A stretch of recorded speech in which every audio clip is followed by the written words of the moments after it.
right. That was a homer 5, so that became number 6. He's halfway to Jock Peterson, making less than half. Way back to left field. Gone. And another one, almost the same spot. Gone. Well, no ooh there. That's just an look out. All right, all right, all right, all right, all right. All right, all right, all right, all right, all right. I never listen. I'm gonna listen. I wanna listen to the dumb zone. Sorry, guys, I'm flossing. The dance? Not the popular dance. No. The Thank you, Rob. oral hygiene thingy. Yeah. I just ate half my salmon, but I saved some of it. Anyway, we're live streaming today, guys. I'm Dan McDowell. I'm Jake Kemp. I'm Blake Jones. Look at that. And together. Video switching. He's on top of it. Off the plane, and here we go. That's right. We're live streaming on video. Now, most of you will listen to us later, and so this is in your past, but it's in some people's present. But it's no longer in the future. It's pretty deep shit, isn't it? It's very deep.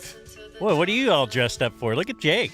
Hey, he's got a nice shirt on. Collared shirts. I thought there was a chance that you were going to be wearing a collared shirt. Because I did some TV today? Yeah, so I wanted to match. I did a little TV. Your Riz. Oh, you did? You'll see me on the Steve Noviello program Okay. sometime near you. Wearing that? What do you mean? This is what I wear. You didn't dress up for TV at all?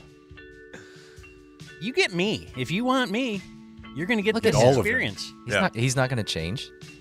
So it was really funny. So Steve Noviello. Oh, anyway, let me bring in Jasmine first. Jasmine Sadry is sitting here with us today. Hi, Jasmine. Hello. Do I say your last name? I've never really heard anybody. Sadry. Everyone your says last Sadry, or there's like the silent N, Sandry, which I get, but whatever. Mm-hmm. She Anyway, has, Jasmine's sitting in today. The John Wayne blanket on. I do. The Duke blanket. Oh, I forgot we have a new blanket. Yeah. I haven't been in studio for a while. Yeah. But yeah, it was so Steve Noviello is a Fox 4 guy, and you could see his show called Last Call. Last Call with Steve Noviello. It's on Fox 4. Yeah. Jasmine's been on the show. I have. Yeah, she's a vet. Mm-hmm. They actually asked me back. Can you believe it? So I can, because I was on with a lady named Paige. Yes. Isn't she great? Salt of the earth. I sense sarcasm. And she said that was like her 4th time. And she was like really honored. And Steve Noviello said, well, we have a lot more males employed here than females, so that's kind of why we keep going back to the well of the Paige. Wow, Dan. Well. And I think that's why they keep going back to the Jasmine well. Awesome. So it's like it's convenient. Right. It's Diversity not because hire. you're great. Awesome. Yeah. I'm just trying to be honest with you. That's the problem with me, is I tell it like it is. Mm-hmm. Yeah. You're 2 on it. You'll go there. There are no. I'm not barring any holds. So I'm the 2 a.m. subtext. Jesus. I mean, let's call it what it is. yeah, Dan. it's fine though, right? Okay. There's nothing wrong with being that. It's fine. We all Whatever have a role. gets you there, right? We all have roles. Yeah, Whatever that's gets true. you That is there. true. That is But true. so I try to do some kind of a bit, and here's me explaining it. So Steve Noviello is this buttoned-up TV guy, like he's a consumer advocate, you know. He's Investigative reporter. Yeah. Yeah. So I'm like, it's just me and him on the set, and it's like a half hour before the show's gonna film, and I'm like, so sometimes I like to do like a bit. If I'll go on Doocy, I like to just have a subtle bit, and I'm explaining to him about my bit, and so my bit was going to be. So what they do is they record 2 shows in one day, and they tell you to bring a change of clothes. And I said, I wear this black shirt every day. So I have every day. I literally have 8 black shirts, and that's how I get through life. And I said, so I brought different hats. And he's just staring at me. I go, so I was going to wear a different hat for each show. And he's You like, actually did it. I thought you were joking. no. So he goes, yeah, okay. And then I said, but I'd like to do like a subtle bit. I go, so what if because it's a 4-segment per show. They send you the rundown ahead of time. And I said, what if during each segment, I'll just change hats, but we don't remark on it. And so every segment, I'll just be wearing a different hat. And he's like, well, I don't know. I think that'd be, nobody will really notice that and all that. And I go, well, that's okay. I mean, it's really subtle. And he's just staring at me and he's like, okay. Like he's not amused by it. He's not, there's nothing. He found no humor No. in this quote unquote bit. Yeah. And so, yes. I wasn't there, but this is really awkward. Yeah. Oh my God. It was so, and Because if you walked in like that, I'm sure his first impression was, really? Yeah. You wore jeans to my show? Well, is he pissed that you sat I in was for the Jay? lowest ranked dresser on I the would show. imagine. I was there with Paige. Paige and Chip Wagner, the legendary traffic reporter. Okay, so Steve pissed that Jake basically said, no, I'm not coming to the show. Dan's my replacement, or I was the last probably minute, now. I was the last minute replacement. They Just kind of like definitely Danny did Zuko tell in, us Grease. that they couldn't have both of us. Just too much. Yeah, we wanted to. Yeah. We wanted us both to go on at the same time. And so, yeah. You have 8 hats. Is this I had your a variety wardrobe of hats. change? He's Oh got my a multitude of God. hats. And the over thing there. is, so I Oh, you brought the Third Reich hat. dumb zone hat. Well, no. So the thing is, I came in here. I only had 2 hats in my car, and I thought, oh, what do we have in the studio? Yep. Your Chief Wahoo And batting yeah, so helmet. over there is, for the bit video we once did, the Third Reich hat. There's a Brazzers it. hat. Yep. There's an You did not. InfoWars InfoWars hat. hat. And I'm like, I don't think any of these are going to fly. So, yeah, I went washed, and I think I wore a Grady Spencer hat. And You should have worn that Indians batting helmet back there or whatever. You know, Too much. it's interesting because when Dan and I first got put together, we did like a Fox 4. What was it called at that point? Was it already no, it was the Ducey, Sam Gannon show? yeah, I couldn't remember if it was sports already that special thing. or whatever. Yeah. Free for all. There's Free free for all, yeah. But I couldn't remember if we did like the Sunday nights thing or free for all. I think it was free for all. And Dan wore an actual Native American headdress. We rented it from a costume shop. We did. It was a different time back then. It was. Well, that's because I think we had already had the stuff because we were going to do a Village People parody For like at Ticket Stock. that might have been true. And you had, oh, that doesn't make sense because we got put together. And, Hey, none of this does though. yeah, well, anyway. I shaved Jake- like a Fu Manchu and Jake was the gay like biker. the leather. Had an awesome mustache. Yeah. Did you lose like the bet, or were you like, no, put me in? Like you wanted to be that? Oh, or yeah. How did that? The latter. Yeah. I Very wanted to be in. enthusiastic about Oh, it. yeah. For sure. Mm-hmm. Like, you don't have to hide it anymore. I can now be the leather daddy that I've always wanted to be. Yeah. And I was the Indian. Yeah. So, yeah, that's right. Your leather jacket, Didn't dude. have the leather jacket. Yeah, Blake also gave him some biographical information that was wrong about me, and so I just had to figure out how to navigate around that. How'd that go? We'll find out next weekend. I think we'll be able to Play that audio. play the audio and the video, as a matter of fact. Steve said, you have any information on Dan? I was like, I can come up with something. Yeah, I thought it was a good bit. So, Jasmine's here. We're going to talk to her throughout the program. Later today, Charles Haley will be live in studio Maybe. to tackle Jake. Oh, we should do that. Yeah, we need to do a bit with Charles Haley. I'll let him punch me if you want. Okay, let's see if he takes you up on that. Not in the face, but like if he wants to punch me in the chest and we do that on video, like I'll sign up for that. But we have a few sit-ins here as well today. Now, the early arrivers, we have Brent and Joey. They're sitting next to Blake, to Blake's right. 690 sit-ins, from what I understand. So we can applaud them. And also their friend, Uncle Marcus, right? That's what we were told. Now, is this your friend? And Uncle Marcus, why don't you bring me what you brought? Go get it. Go pick it up and bring it over to me. Oh, Uncle Marcus doesn't want to be on video. Here, bring it over here. I want the one that's for me. Well, hold on, let me dig through this then. Yeah, okay. Well, let's do this in the beginning here.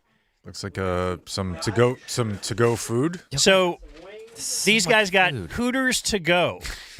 So good. And so Shane in Colleyville sent an email. We were talking the other day about Hooters to go. Yeah, In fact, we talk about that a lot.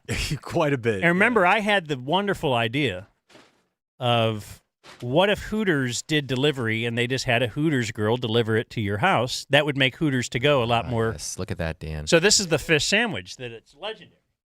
Thank you. Oh, so legendary. Yeah. Is that the cheese dip? You better have that cheese dip in there. It actually does have cheese. Oh. What's that for? The fries? Yes. What do you mean? What's that for? I don't usually do the cheese dip. Right. We're trying to extend our life, Jasmine, so we don't eat cheese dip. Yeah. You're on cheese dip too? No, I'm on extending my life. Thank Oh, you. okay, cheese. I'm doing everything I can. Well, not everything. I'm doing a couple things. So, yeah, that was my idea to have the Hooters girl deliver to you. Shane in Colleyville emails. Well, let me just do that again. Shane in Colleyville emails. Okay. Like to have a little email bed. Dear Dan, hear me out.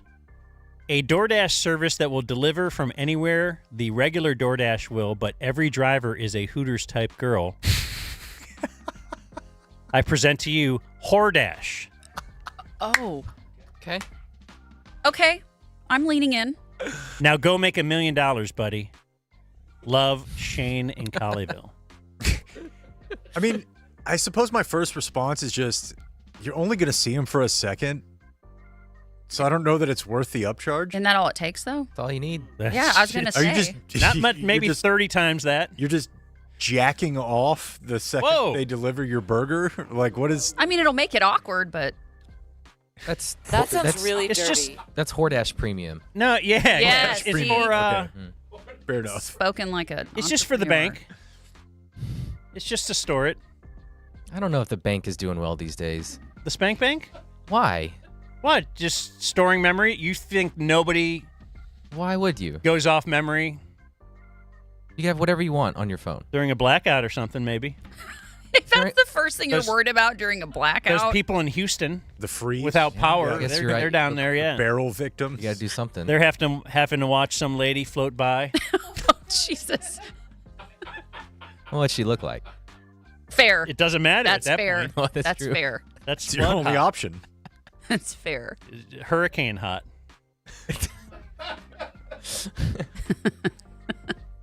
I could go from memory right now. That's impressive. I don't believe you. Prove it. And I'm going to prove it to Charles Haley. after the show, we'll live stream that. Can Jake go from memory? So, and we have some other sports stuff that we want to Never get heard so into much today malarkey in my whole life. because we like sports. So last time Jasmine was in, got a little email feedback, got a lot of positive feedback. Really? Like, hey, I Some like negative. Jasmine. A little negative, mostly positive. You're always going to get some negative Yeah. with someone so abrasive as Jasmine. Yeah. Abrasive, yeah. That's So tell it like it is. Mm-hmm. But oh wait, I can can this music now. So that's just male music. I can't. Speak Where's your over feet? it. What kind of music? Don't I get music? No. You didn't prepare for this? No, we don't have anything for you. A porn bed, Rob wants. Okay, whatever. But I did get some feedback of, hey, who's Jasmine? Fair. And I've known you for a long time. And I also just kind of assumed everybody would know who Jasmine is because you've been around the DFW media scene for some time. Mm-hmm. But let's at least do the who is Jasmine. Like, let's try and figure out who you are. Okay. What makes Jasmine tick? Let's go to the woman behind Barely. the mask, Barely. behind the facade. Let's. That You have is the the bank? public persona. of Jasmine. What was that, Blake? Do you have a bank? Do ladies have a bank? We do. We do. Okay. Oh, we do. Except we're more open about just talking about it. You guys are all like we women, we overshare. Yeah, we never talk about that. No, what I mean is we just offer it up. Like, we just do. Like, in front of y'all, too. Like, you guys, I mean, look, you're pretty smart. If you have a chick in your life, you're not going to be like, oh, yeah, she's part of my bank. Like, you kind of, you do that amongst yourselves. Like, we just offer it. We'll be like, holy shit, he's hot. Like, right in front of y'all kind of thing. Yeah. That's never happened to me, so. You must be really No, hot. my then. wife will remark on somebody's attractiveness. Oh, I meant like that comment being made about me. No. But my wife will comment on other guys, like that guy's hot or something. Like Steve's on. But if I was to say, Steve's on. If I was to say, oh, man, she's pretty hot, or why are you watching this? Well, I can't do that. You can't. Because then it'll be like, yes, she gets jealous of like someone in Hollywood. Yeah. That I'm probably thinking of when, Yeah. And she'll keep over. it filed away, and she'll. But that's fine. She could think. She has to be thinking of other dudes, right? Yeah, I mean, there's. I no wouldn't way be that thinking of she's- me. Look at me. I think you look great. Well, thanks. But Well, it depends. if you were with me, you'd be thinking of someone else. Is this really my bed? I didn't. This is now Rob doing his own thing. I can't control him.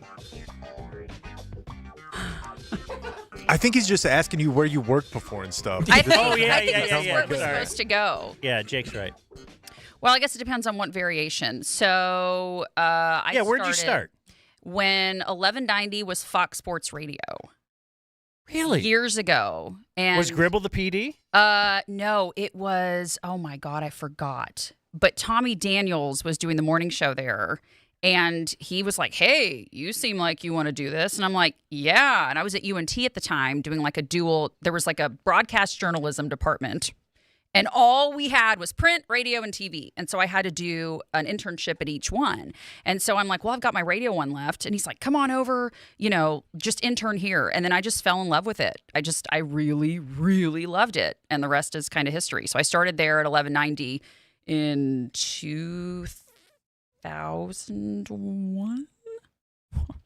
I wonder if Gribble was already with us by then. I can't recall. I can't remember. I think he was the honestly. PD of that. Oh, he definitely was. At one point he was. I think it was start. Joel was our PD there, I think. Joel. He drove the van around Ticket Stock. Yeah. Yeah, I must have just. Yeah, I think it had just crossed paths. Okay. Because I think some a-hole named Joel, which everybody called him an a-hole, it wasn't just me. I hadn't met him yet at that point. I was just the lowly intern. So, yeah. Olstein. Yeah. Yeah. Yeah, Joel. Haley what's his Joel last name? Osteen. Yeah, Joel So something. you started as an intern there Mhm. for the morning show. Mm-hmm. Tommy Daniels will get some hot interns on you. He always would have one. That's at the, what I've heard. Yeah. At the Stars game. Tommy, yeah, he's awesome. Okay, I so think he also got bit by a brown recluse. yeah. Then That's so random. It's just a note that I recall from so what was your first then his getting paid? biography, I suppose. So then, okay, afterward, so long story short, that station tanked, and then they, I think, became like Mighty 1190 and played Beatles music 24/7. Like some rich dude was like, I like the Beatles. We're just going to turn it into that. Always go Beatles. So, yeah, always go Beatles. And so at the time, 1190 was part of the Clear Channel umbrella. And so one of the guys that was a guest on Tommy's show that day happened to run the traffic department at Clear Channel. So we had met that day. Then like the next day, they completely blew everybody out and the station changed. So that guy, Mike Vasquez, reached out to me and was like, hey, do you want to work in my traffic department? I'm like, sure. And absolutely. traffic doesn't mean traffic. It means Commercials. No. Racing. Like Chip Wagner actually was part of the umbrella. Okay, at so the you time do of- mean traffic. Yeah, actual Okay, traffic. traffic reporting Yes, on traffic reporting. Yeah. Cars. Okay. Yeah, so we actually had helicopters at the time too. Now, I didn't get Cars. into the helicopter yet. I was still doing like on the ground stuff. So we drove around in vans with 2As, and my job was to drive around and just go to certain areas in the Metroplex. We had like a station we were set up in, and we were in different station vans doing this. So I was in this old beater ZPS van that I mean, just smelled like old rock sex in there. Like it was just, and the seats were like this velvet. It was Yes, like, a DJ would love to bring you. oh yeah. You ever see a radio van? I can smell it right now. Yeah. See, everybody can go back and I smell. love it. So anyway, my beat, if you will, was sitting As it were. at the City Place Target over off 75, like that real like super hood sketchy. Been a couple of murders Yeah. over there. Yeah. So it's me in this beater ZPS van with a two-way, and I would just sit out there and I would just report, any incidents, and we'd report it back to the tower, and then they would get the reports out to the actual traffic reporters. So I did that before I graduated into actually being the traffic reporter that, did traffic for the cluster of stations at Clear Channel there at the time. So you were parked in one same spot every day? Basically, yeah. Every once in a while, we'd go somewhere else. From but like you what? were dedicated. 6A to 10 or all day? Yeah, or what? well, it depends. If you did a split shift like I did originally, so you're out there basically from like 5 to about 9:30ish at the time was like rush hour. And then you would do the afternoon was, you'd split that shift. And so my afternoon beat, I think What a was. beating. I know, Oh, it was such, I can't y'all. believe it. I hated my life. So it was right at 6:35 and 75 is when that was my afternoon beat, which sucked. It was terrible. So, yeah, did the split shift. And then Mike's like, hey, we're having some people leave. Would you like to? I'm like, absolutely. And at the time, we had kind of a sus traffic situation because Mike had me named Jasmine. We had Michelle with one L and Bunny as like Bunny. the harem. Yes, it was.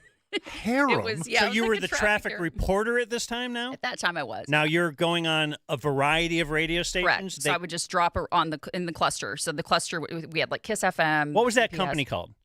Clear Channel at the time. Oh, okay. I Yeah. thought you were, okay. No, because Chip 1190 was talking about how he used to work for, there was a different company. Total Traffic.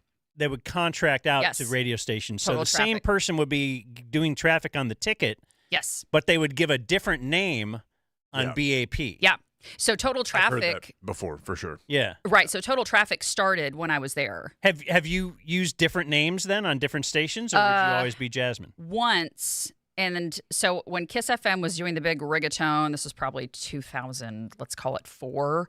They were like, yeah, we got to give you like some, it was a little racially insensitive. Go but on. they were like, yeah. You did not take a Jamaican name. I did not take a Jamaican name, but rigatone, however, Jake, that's racially insensitive. Rigatone is not Jamaican. Rigatone is like Hispanic pop. So like when that whole phase was really, really hot at that time, I'm trying to think of artists. I can't think of one right now, but it was like, Yeah, I was really into it. You were so into Yeah. it. And so everybody on the Kiss FM staff Lambada? Is that would part of just, it? no, Oh, okay. would just make up these fake like Hispanic last names. So there was a girl whose last name was Huckabee. They're like, nope, Lopez. Okay. So like that's Right. what it was. And so they were like, let's go. So they gave me Hernandez, which whatever. People always ask what I am. Were you Jasmine Hernandez? I was as the Okay. traffic reporter on Kiss in the afternoon. Okay, so that's interesting. So it was focused towards their audience, not towards bits. Like when I worked in Cleveland, our traffic reporter was Holly Copter. Of course. Yeah. Yes, I know. Yeah. Love that. Yeah. It's so corny. No, I did not have one of those names. Okay. I had more of a inappropriate Hispanic last name when I wasn't one. Okay. Mhm. But you didn't work for any like urban stations, so that's good. Actually, no, because when Total Traffic again, I was on the box in Houston. The box. Okay. Yeah, and so they I don't feel like loved they my thought vibe. that through. I know. The box, yeah. Yeah. I think that's what it was called. It was something like that. It wasn't the beat. The beat's up here. I think it was the box. Okay. So yeah, I was just me. And they weren't like, Jasmine. Yeah. Okay. So- So traffic reporter. Mm-hmm. But how did you ever then delve into like, hey, I'm a co-host of a morning show? So at the time when I was, they were bouncing me around, Jagger was doing mornings at The Edge. And so Julie was his co-host, and they were shifting a bunch of people around, and they wanted her to move down the hall to Mix 102.9. And so I was already doing traffic for them in the morning. And Jagger's This is like, Clear Channel still? Yes, Clear Okay. Channel still. And Jagger's like, hey, I kind of like your personality. Let's throw you in and see, if you can, hang in the mix? And I'm like, absolutely. So they threw me on, and I had like a trial, I guess, for a week. And then that Friday, he's like, hey, would you like to be part of the show? I'm like, fuck yeah, I would. Where's Jagger? So he is living the life in Oregon right now. Okay. Oh, I feel like living the Jagger life. is a legendary Dallas He is. radio name. Yeah. I don't know his age or anything. I never really consumed much Jagger. Yeah. He would kill me if I revealed his age, but he is in Oregon. Okay. Living the life. So yeah, he was like, would you like to? And sure enough, they were like, all right, come on in. And so at the time I was doing split shift and going to UNT in between and doing the morning show. Oh, wow. And did you like immediately ask if you could change your name back to a white name? No, I just kept my name. Well, Hernandez was just for Kiss. Okay. I was Jasmine on every other station. So on the Edge, people just knew me as Jasmine, just one name. Okay. So it was kind of like a One name. plug and play. Yeah, just one name. Yeah. Okay, so now how long did that last? So that was a couple of years before Clear Channel was like, screw you guys. And we're like, all right, cool. We'll just go over to Live 105.3. So then we went over to Live 105.3, which was owned by CBS at the time. And so, gosh, we were there. What's the lineup there now? Or Now no, it's the then. Fan. Now it's the Fan. No, then then. it was Jagger, Russ Martin, Pugs and Kelly. They have a sandwich. Tugs and Tom Kelly have a sandwich at Will Hoyt's? No. in Grapevine? Weinberger. But yes, Weinberger, Bill Hoyt's is the sorry. biker bar. That's right. Pugs and Kelly, Russ, Tom Likas, and that was really it. Then there was this is back when they actually had real talent actually doing stuff for the weekend, so it wasn't syndicated outside of Tom Likas. But yeah, Mhm. it was a pretty crazy lineup. Yeah. No, I remember that Yeah. era. Yeah. Wasn't your dad really into Russ Martin? My stepdad was for sure. Oh, okay. I My thought dad was Chappie- really into the ticket. Okay, Chappie. The first time I met Russ, he undid my bra like a Oh. junior hire. Jeez. First time I met him. Like one hand type Yeah. thing? Just Put to his hand show? on my back. He's like, When's welcome the to the last time team. you undid a bra? Yeah, welcome to the team. And he What do you snapped mean? it. Just doesn't feel like that comes up much anymore. Yeah, no. Like it's like if it's gonna happen, it's already off. But no, I remember it used to be a thing, though. Yeah. Yeah. Yeah. Oh, it was. Learn very the much so. technique. And it was, can you do it with one hand? Yeah. Yeah. Yeah, he put his hand on my back and said, welcome to the team. Glad to have you. I was like, awesome. And then I walked away and I was like, oh, something feels weird. And I'm like, Do you feel like that flies in today's culture? I think it depends on the office. No, it doesn't. Was Okay. it weird when Dan did it? Yeah, was it? No. See, the problem was I had to use two comforting. hands. Hey, come Right. here. And I'm Hold like, on. hey, turn Hold still. around, Yeah. do this. Took too And I'm lo- like, hold it on, I took can't way get it. Let me too lift long. up the shirts. It took way Yeah. too long. Then I God, realized how what does was it- going Yeah. on. How do you guys do this? Yeah. Okay, so now you're with Jagger. Mhm. You're basically his co-host Yes. on Live 105.3. Yes. Yep. So it was me, Jagger, Mike Vasquez, who hired me. How was the station doing back then? I remember Russ was killing it. Oh, it was. Oh my gosh, you guys! It was. We were printing money. It was stupid. I made I was driving an SL 500 brand new as a 25-year-old at that station. Okay. Yeah. I don't know what kind of car that is. It was probably at the time. Is that an Explorer? No, Okay. not really. All right. It's a little. It was a little hot little car. You can do Okay. some things in it. And you're thinking this is radio. Yeah, This 'cause is radio great. used to This be is good. easy. Yeah. Radio used to be awesome. You remember? It used to be awesome. They treated everybody like rock stars. Radio can be awesome in certain places. Used yeah. to be. Yeah. Used to be. I would think there still could be awesomeness. Mm. If there wasn't some black hearts in upper management, but You see this tattoo that I have? yeah, radio is coming back. for Is sure. it Oh yeah. really? In fact, AM is a Okay. place to invest. Okay. So how long did that go? So that was. We're following the life of Jasmine know. Sadry. If you're just tuning in just to our tuning live in. stream, are we like live streaming on Twitter too? / Hernandez. Twitter, Facebook, YouTube, Wow. All three Twitch. major mediums and Twitch. and Twitch, But not AM. but No, not not AM. AM. No, Oh. That's your next one. we're hoping to get there. It's possible. Okay, so that was. I'm trying to remember when it flipped to the Fan. I think the Fan was like 09 or 10. And is that when they got rid of you? No, they kept me. Oh, okay. They kept But not Jagger? Jagger, me, and Mondo, Mike Vasquez, and they got rid of.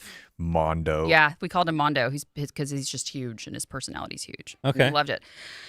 So they kept the three of us, moved us from the Petri dish studio off of John Carpenter, sketchy. You want to talk about sketchy ass? Oh my god. But great for homeless bits.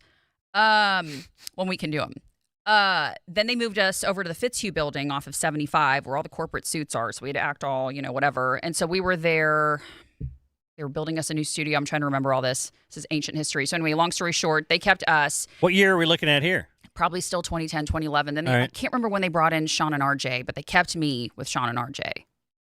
And that's when they brought in Slater and Elf and all that, and they just revamped the whole. It was a whole, Bruce Gilbert had come in at that time and just revamped everything. Okay, so what's interesting about that too is, were you guys doing poorly in the ratings as the fan for a while? Oh yeah, I mean that was no secret. Okay, yeah, because a guy was talking to me about the failing of the freak recently. Yeah. It was one of our the remote down in Waxahachie. Is that Tom? Mm-hmm. Because he's a big radio fan, and he's also really good at business, as evidenced by the 10 acres we were on. But we were talking about the failing of the fan, and he said, in his opinion, and I didn't disagree, one of the big things was you actually have to give it a few years. You can't just say, okay, let's go 12, maybe 18 months. All right, it's not good. Because he was saying he was a fan listener back then, and that they were getting 1/8. Oh yeah, it was brutal. Well into year 2, year 3, and that's probably when they were trying to. Now that's 2013. Yeah, they were trying to lure Bob and Dan. Yes. Yep. And that's around the time, maybe a little after that, they got the Cowboys. Yes. Now obviously getting the Cowboys is a really big deal. Yeah. So which puts you on the map. Right. At the time, there was Rangers and the Cowboys came on, but the PD before Bruce was Tom Bigby. And Tom Bigby came from the Ticket in Detroit. Dude, I've heard so many horror stories about him. Yeah. In fact, he was a big player in Angelo Cataldi's book. Yeah. He hates Bigby as well. Yeah. Angelo Cataldi, a legendary sports broadcaster in Philadelphia, had it in his contract that Tom Bigby could not talk to him.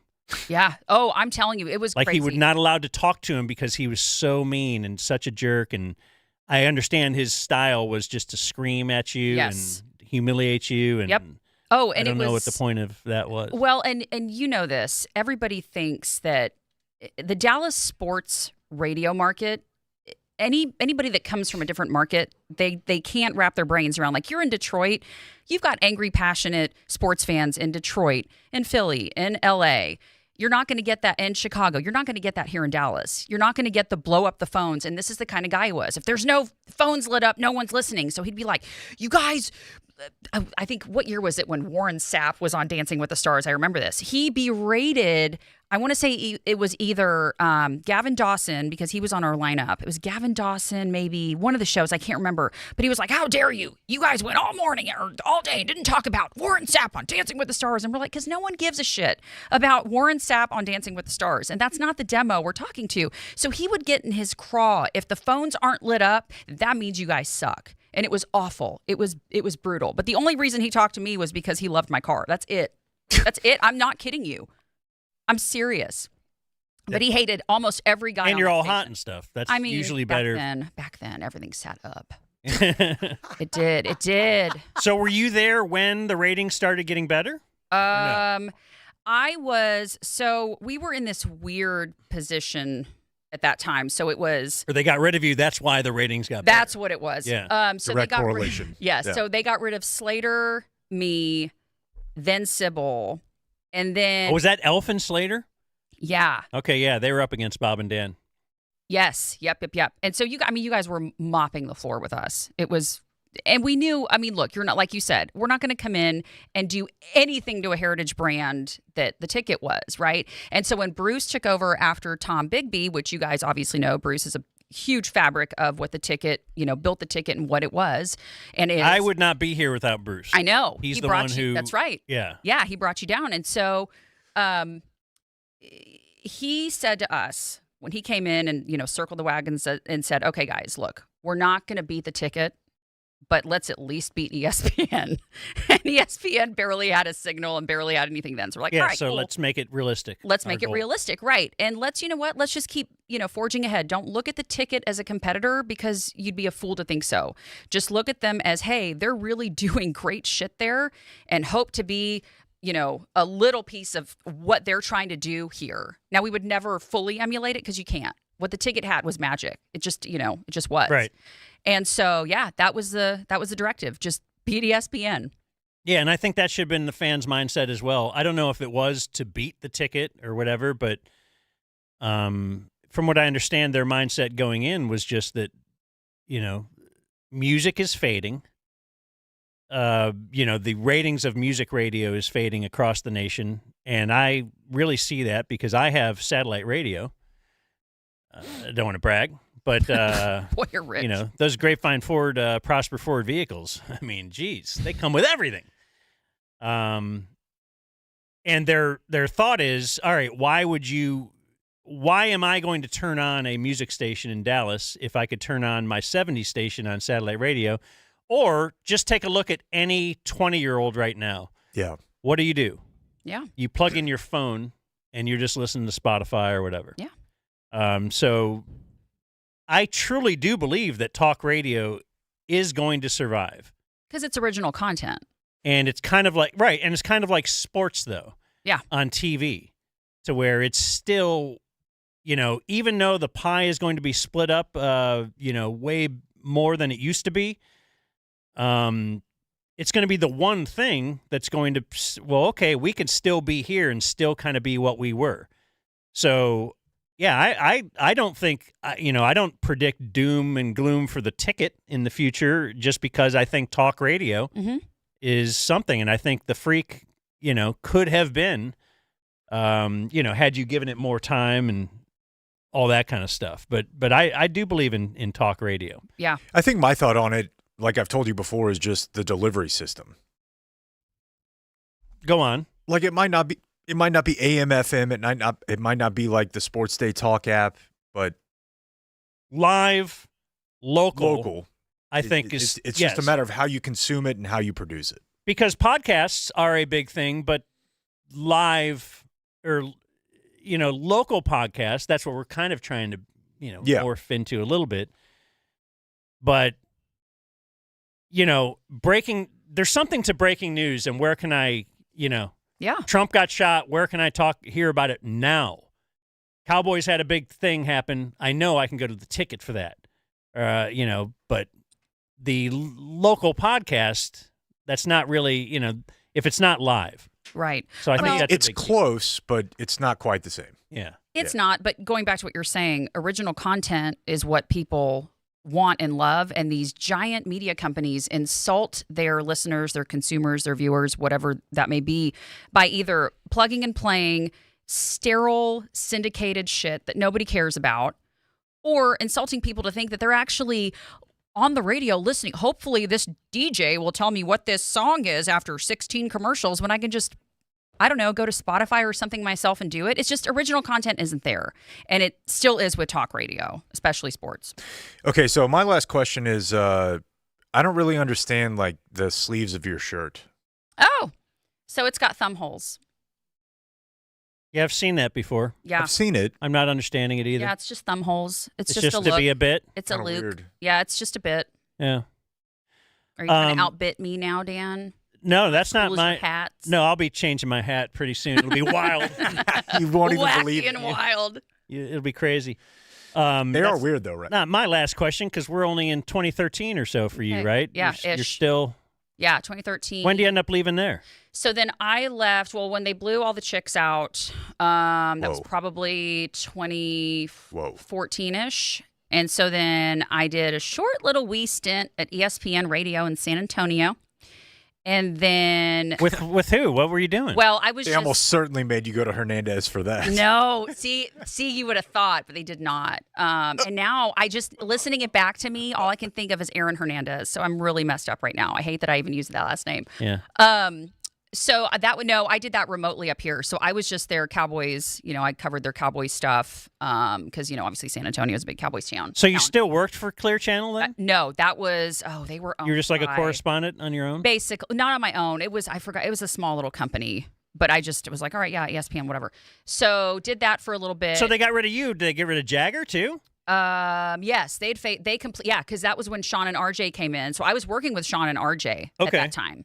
And then when Gavin Spittle came in, he got rid of all the girls, and then the rest is history. And so then did that for a little bit, and then the PD at 96.3 KSCS, which was y'all's sister station, called me, and he's like, hey, so, I would love to, have you here if there was ever an option, for if you ever thought, blah, blah, blah. I was like, yeah, that'd be great. But like right now I'm fine. I'm cool. And he's like, all right. So we kept in touch. Well, then the Jagger crew came back again when it was now iHeart, or it was about to be iHeart Radio. It was still in transition in 2014, 2013-ish, 2014, leading into that. So yeah, he was like, hey, let's get the gang back together. Kelly Kibler was the lovely brains behind that. We're like, yeah, fuck it. Bring the gang back. Let's do it.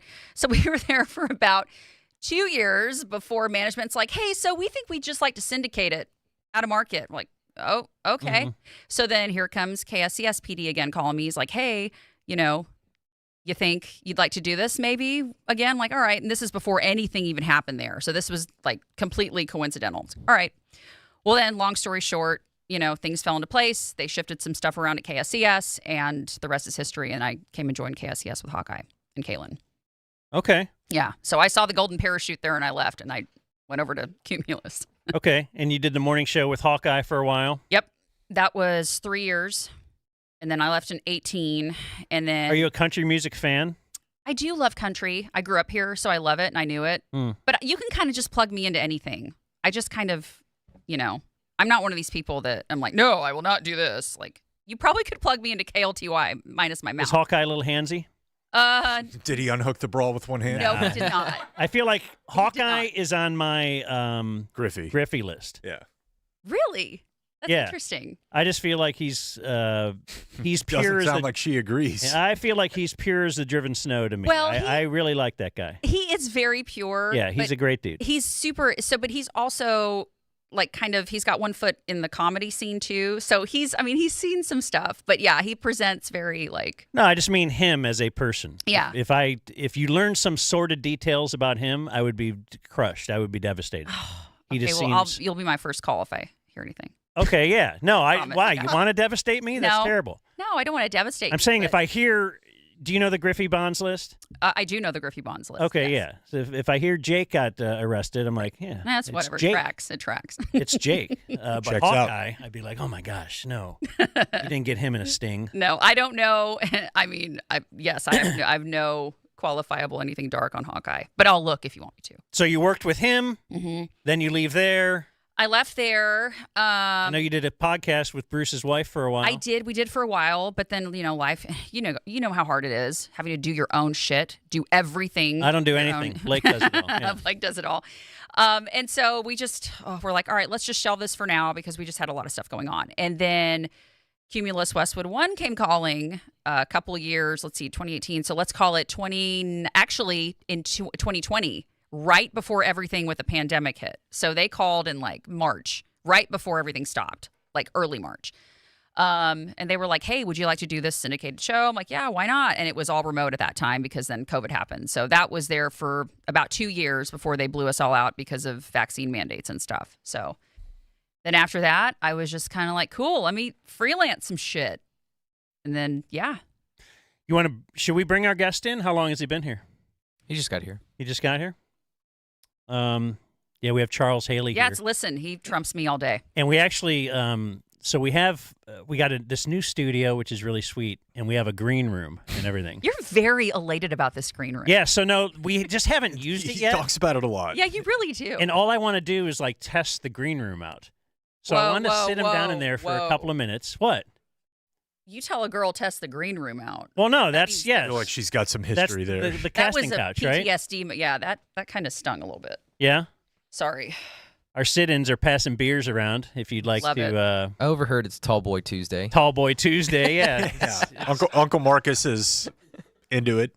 Uncle Marcus doesn't want to be on camera, but we'll absolutely have a nice beer Get him drunk enough. at That's a phenomenal beard too. by 1 the way. o'clock. It did wait. He waited till 1. What, beard Yeah. Yeah. or beer? Both. Miller Lite is typically like a pretty American domestic, but his beard looks phenomenal. Yeah, he That does is a have great luscious beard. Yeah. beard. Yeah. Oh, nice. All right. So, do we want to have him come in? Have they been to the green? See, I just wanted somebody to sit in the green room for 2 minutes, Yeah, they've been in Here's there what for I 2 say we minutes. give do. him a water. I say we take a break, we Ooh. come back, and then we bring him in while we're already doing the second half of the show. Okay. So you want to that work a make quick sense? break in, Sure. do some potty time and all that kind of stuff. Yeah, Yeah. let's potty. Okay. What are we doing for break? Yeah. Got it.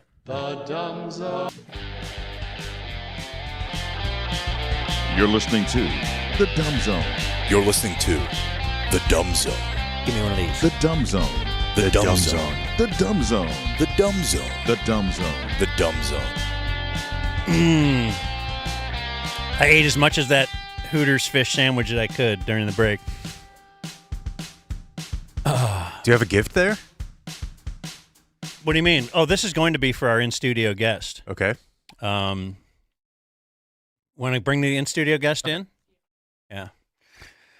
We're having Charles Haley, and I just wanted to test out the green room. And so I think he looked pretty comfortable to me. our friend John had a great idea, I thought. Oh, you went in the green room? Well, I walked past it. Okay. Yeah. What's that, Jasmine? Look at you light up talking about that. Yeah, no, I'm Look at excited him. about the green room. He's really Our into friend it. John had a good idea of we put a camera in the green room, and then we can kind of check in on the guest. That's a little beforehand. creepy, though. That's a little creepy. Yeah, if we're they gonna don't have to know. That's what I'm saying. But it feels We're a little creepy. It does feel like very stern-like, right? Like, is I that- don't know. Do they have that? I Yeah. think they used to Yeah. at least. Yeah. Okay, but I would want them to know that there's a camera on them. Or maybe Well, if maybe it's too not, creepy, then. then don't do it. We could have a sign that says "Smile, you're on camera." Hmm. Is that But lame? that implies that you think they'll steal something in there. I don't think Dan That's was true. vibing with that idea. That does imply that. Oh, looky here. Look at this.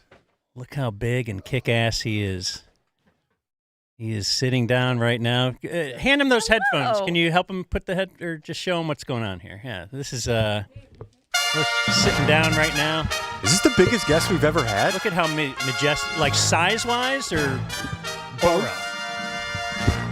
This is Charles Haley. So what are you saying? I'm fat? I think Jake was just calling you fat. No. Are you gonna take that? You gonna take that, Charles? I'll let him make it right now while the camera's on. Kick his ass. You should. You should hit Jake him. needs to be put in his place. Yeah. How's it going, man? I'm Dan. That's Jake, Jasmine, Blake, and I'm not gonna remember all these names. and so others. Yeah. It's okay. You don't have to worry. It's all good. Yeah, I'm sorry, man. I'm not good with names. That's okay. But Jasmine, I got yours. Yeah, you got Jasmine, for sure. If you get a little You got the one cold- you can remember.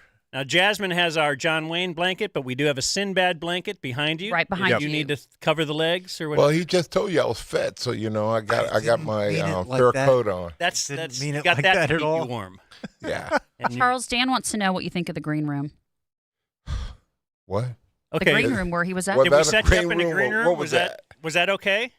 What? Hey, So- come on, bruh. So this is kind of a new He's bit in the for us. Hall of Fame, so I don't know that. Oh, that's right. That's probably the worst green room Probably. you've ever been in. Yes. It was This is cool. our I new don't, bit. I don't know We've why never- y'all put that up there, green room. We've never put What anybody What in is the the green purpose room of a before. green room? Did you For just to make kinda people get- wait? Just to we just weren't quite prepared Why not? for the majesty. Did you of know Charles You didn't know greatness was coming? We knew, but Well, then are what's you the ever- problem? Are you ever prepared for someone of the level of Charles Haley? Of Charles Haley? You know what I mean? Like, was the opposing offense ever really prepared? Or They were prepared, but they didn't really know how to elevate their game to match my game. Because my game, I'm coming at you the same way for 90 plays, man, you and were a killer. and I ain't changing. You were a killer. You were destroying defenses, and now here you are doing charity golf tournaments, and like now you're like this nice guy. What's wrong? What happened? What happened to the Charles Haley we loved? Hey, I didn't say he was gone. Okay. Okay. You know, you have to be a complete person. You know, I believe in happy chaos. Charles Haley is a 4th-round draft pick turned NFL Hall of Famer. Turned? Well, you became an NFL Hall of Famer. How did I do that? Just by destroying. Thank you. Was it? See, I'm trying to get back in your good graces. See, he's not going to hit Jake now. Yeah. Good going. 5 Super Bowl rings. Why would San Francisco have traded you here? Like if they supposedly they thought you were a problem, right? I got to get this guy out of the room. I don't know. There's stories. Did you mess with Jerry Rice? Is that true? I did a lot of shit. Yeah. Yeah. Yeah. They were. I don't hold hard feelings against George Seifert for getting me out. I did lose my temper a lot. So you look back and say, yeah, I can. Yeah, I apologized to him. Okay. Yeah. And you know, I try to apologize to some of my teammates, but they rather run away than to stand there and have someone say, you know what, I regret my actions, and these are the actions that I regret. You know, but if they got that track shoes on, leave them on. I mean, I've heard Troy say, like, one of the great things about you was that you treated everybody the same. So if you're busting balls on a rookie, but you would go grab a star quarterback as well, and, like, you just treated everybody. That's what team is, right? Like, just to kind of, like, What it's is a team? test for people, What is too, team? right? Team Like, is can you team is handle you treat everybody the same, right? You're like, can you handle me? Yeah, the head coach see, the problem is players, we're a team. The head coach has to control the team. So we have a different role. And I just think that a lot of times you have to push guys so that because most of them don't understand how good they really are. And then when they step in that moment, in that light of greatness, and they get scared, and then they want to go back to being mediocre, you know. So you get a lot of players. You used going like, damn, they had one great year. Next thing you know, hey, they go back down because they don't want to prepare because you gotta work even harder than next year just to be good as you were the year before. Would you practice the same as like it's a game? Oh, I didn't do that practice shit. Okay, you weren't. It wasn't that thing. No. You were there for Sunday. Hey, bruh. Wasn't it Kareem? Hey, I didn't get paid Show for up Monday, once- Tuesday, Wednesday, show up to the Thursday, gym Friday. once a day. But let me stop lying. You choose when it is. Right. Yeah, I did get paid for Monday and Thursday sometimes, but you know, hey, no. The thing that I've always wondered about you is, you know, this is something that I've said about Dez. It's something that I say about myself sometimes, like with my own mental health struggles. Do you feel like you could have been as dominant as you were without being a little bit sideways mentally? Do you know what I mean? Like there's times where I feel like No, I don't know what you mean. Well, I feel like sometimes Are we talking about my mental illness? Are you talking about me being bipolar? Yeah, What, but what are you talking? Hey, what I'm- sideways? What does sideways mean? I guess bipolar, but I mean being someone who was relentless and had a passion for violence, it made you a very dominant player. Bruh, let me give you something. I'm the calmness in the midst of the war. That's where you feel at home. I knew every defensive play, everybody position on every play. So that chaos part you talking about, hey, sometimes, you know, you go up and down. Yeah. But that had nothing to do with my body of work on the field.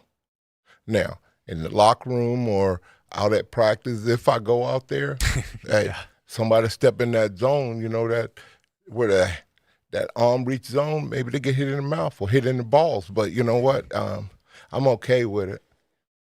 It makes sense. I just, you know, it's interesting to me that.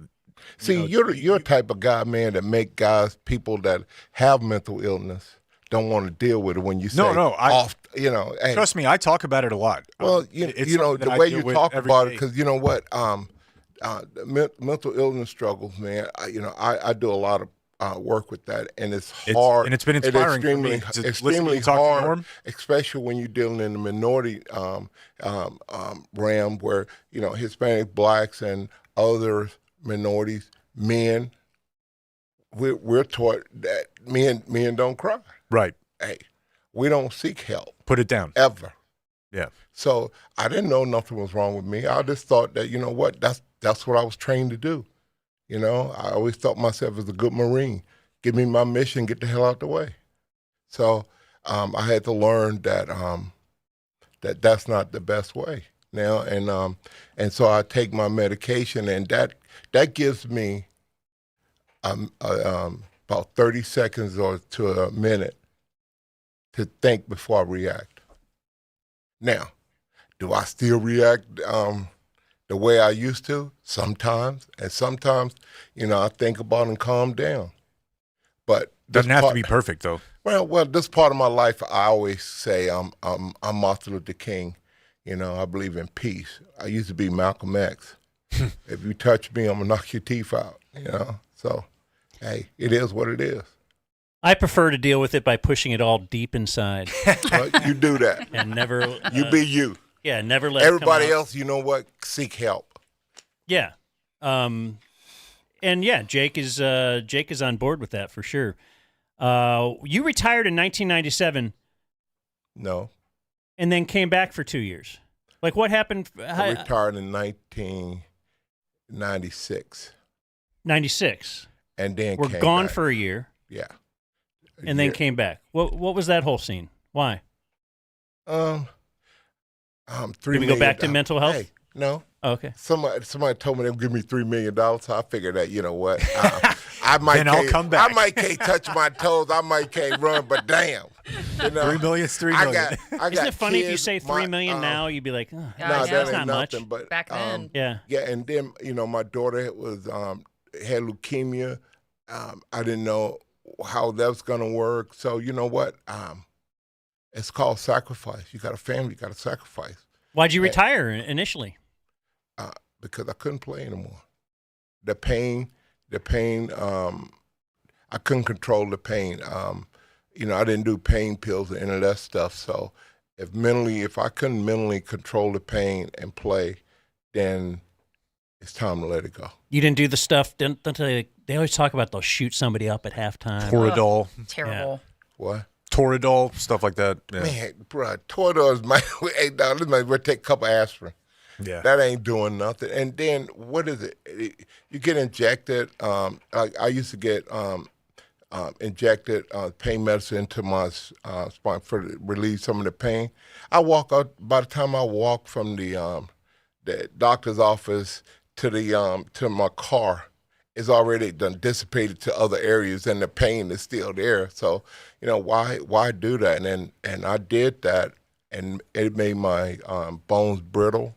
And so I had to get a 5-level fusion, put cages in. Man, I had to go through some things. Do you have all your real, I just met someone yesterday, a lady who has like a fake knee. Well, I got real balls, yeah. Okay, real balls. Yeah, I got. Can I touch them to make sure? I suppose that's what counts. If that's what you want to do, that's on you, boo. I mean, how many guys have come Charles Haley's take balls? you to the green room. So. He did. He did invite you to to the green room. So yeah. That's right. He sent me to the I just green want room. I want to review. Like, was the couch too low in there? Was it comfortable? Did they offer you a water? Oh, we got you some. I saw a refrigerator. refrigerator. Hey, and the coffee machine. I'm going like I don't know if it works or not. Yeah, I don't know either. Yeah. All I know that works is the and couch. then I brought Todd with me, and Todd looking at me, Todd looking on like, calm down, it's gonna be okay. And I'm going like, what are you talking about? He said, hey, it's just a room. It's just a room. Okay. Todd is a very calming presence. Huh? Oh yeah, he's a micromanager. Yeah, Todd Cremo is a micromanager. Is that good or bad? Hey, he helped me at the Hall of Fame. And I mean, we were getting on the bus 45 minutes before bus leave. We got Tim Brown. Tim Brown was an hour late all the time. And so it got to a point where they gave him a car to drive so they could get him there on time, man. And we're setting up on a bus. I'm getting pissed because, I'm setting up on a bus and nobody else is there. You're going to the Hall of Fame. Huh? Yeah. You're going to the Hall of Fame. They should, you should be able to be on time. Your first year at the Hall of Fame sucks. I don't even remember seeing my mom and dad at this thing because all you're doing is going from building to building, room to room, meeting people. The only time that it becomes real is when you get the gold jacket and you go through the gauntlet, and that's where all the players line up and you go through it. And man, you know what? Hell, I teared up in that thing. I had to run to get on stage. The last 10 people that tried to shake my hand, they didn't get it because I ran up on the stage because I didn't want them to see me cry. And because you know what, the level of respect that was given that day, man, man, I can't explain it. And but we could talk about the good stuff, but the bad stuff was, in which they changed it to the best, is you have to, night before, you got to stay in a hotel at the Super Bowl, and then you got to knock on the door if you go into the Hall of Fame, right? So you hear other people screaming, and scream, but you don't get that knock. You get a phone call. So you've been involved in that, where you're one of the finalists? For 5 years. That's brutal. Hey, man, y'all, you don't. And so you have a speech written. Oh, no. No, it's not this right is the before the Hall of Fame. Sorry. This is at the It's Super the Bowl. announcement. The Right. announcement that you've Right. made the Hall of Fame. Okay. Right. Yeah. And you just sitting there, man, and every damn time somebody beside me in the room get it knocked on. And but the fifth time was a charm, and he knocked on my door. And I looked up. That was the biggest sum I ever seen in my life, man. David Baker. Hey, yeah. He blocked Fake out Babe the Ruth. sun. Yeah. He looks like Babe Ruth. Welcome to the Hall of Fame. Then my knees dropped, and thank God my family was there. My friends and family were there, But so for 4 years in a row, your friends and family are there, and then you just kind of go home. Yeah, and then guess I had a good career no, though. you have to walk across the street to the announcement thing, and so this is a walk of shame because everybody patting you on the back saying you should have been in, you should have been in. Yeah. So I call it a walk of shame because everybody patting on your back and talking about they did you wrong.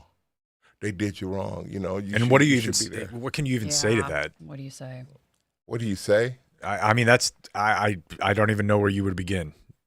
If you were a real kiss ass the media and all that as your playing days, you would have been in right away.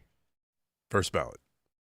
Bruh, why has that got to do with my body of work? It doesn't. It shouldn't. But so I tell people they gave me the Hall of Fame ring. I earned the Super Bowl rings. I earned all the accolades that I got while I was playing.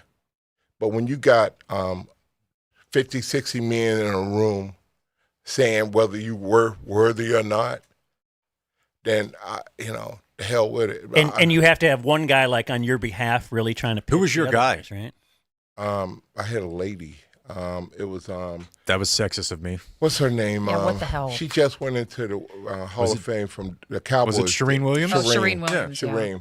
Yeah. She told me, she kept telling me, oh, yeah, I'm going to speak for you or whatever, right? And I'm going okay, whatever. But I know a couple of those writers that didn't like me because of some of the things I might have said or did to them. Sure. But, it is what it is. Yeah. It is what it is. You got to take the good with the bad. When you do the bad, hey. Is it easier to say that now that you're in? Say what? Just look back and you seem so level-headed about it right now, but in year 3 after you've traveled with your family and friends, and now it's like... after he told you I have a mental illness, so, I went into the first time, the second time, second time I went into really depression. I didn't want to move, didn't want to do anything. We had tickets for things. I just want to stay in the room. And then I said, you know what? Regardless whether I go in or not, I'm going to take my family to the Super Bowl.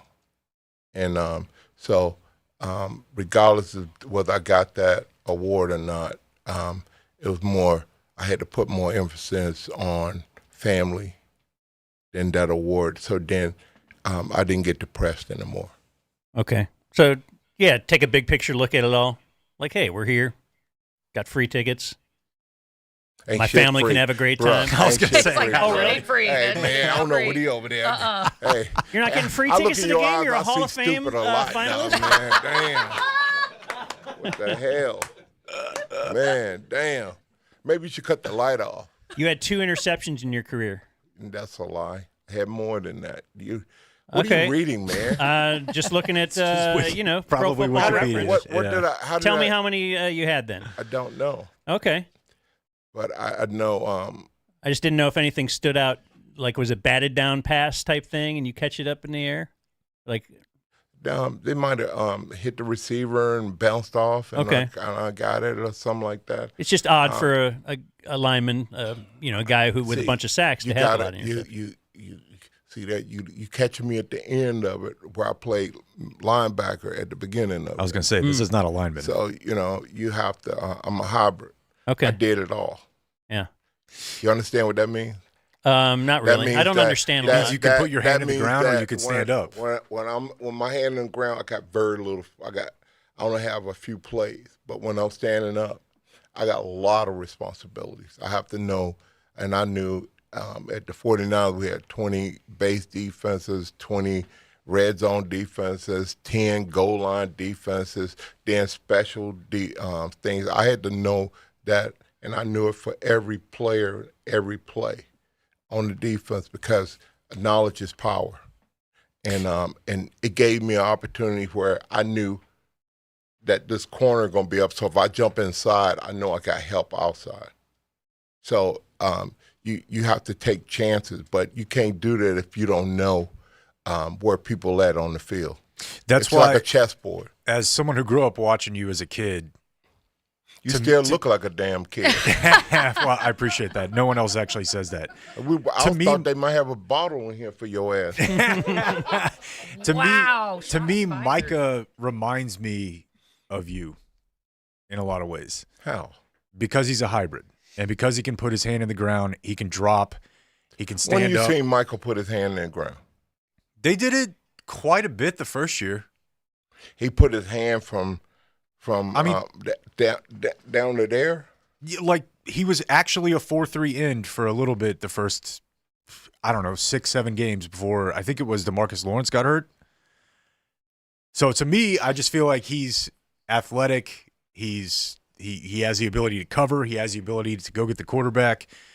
To me, he reminds me of you a lot. If you disagree with that, then I understand. But I rather people say he reminds them of LT than me.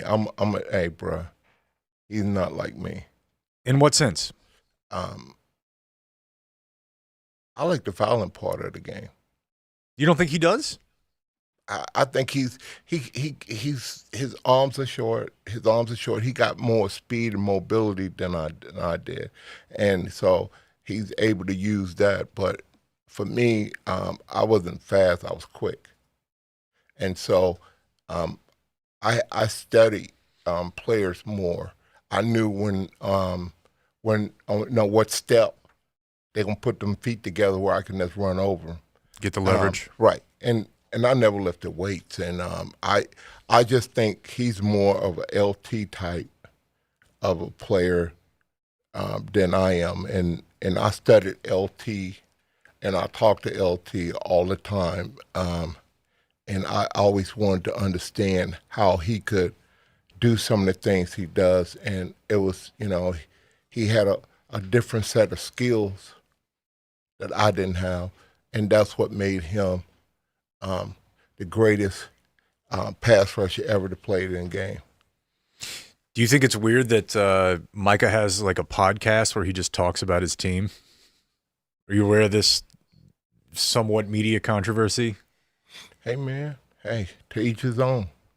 Hey, To each his own, but I would have definitely listened to the Charles Haley podcast. Hell yeah. 1995. Hey, to each his own, man. If he thinks that's going to make him have teammates that respect him, that's going to lay it on the line for him, then be you, boo. What don't you like about today's NFL? It's soft. They, hell, Jerry be broke. He wouldn't be $10 billion. I would have had $1 billion if I'd have played against this league, man.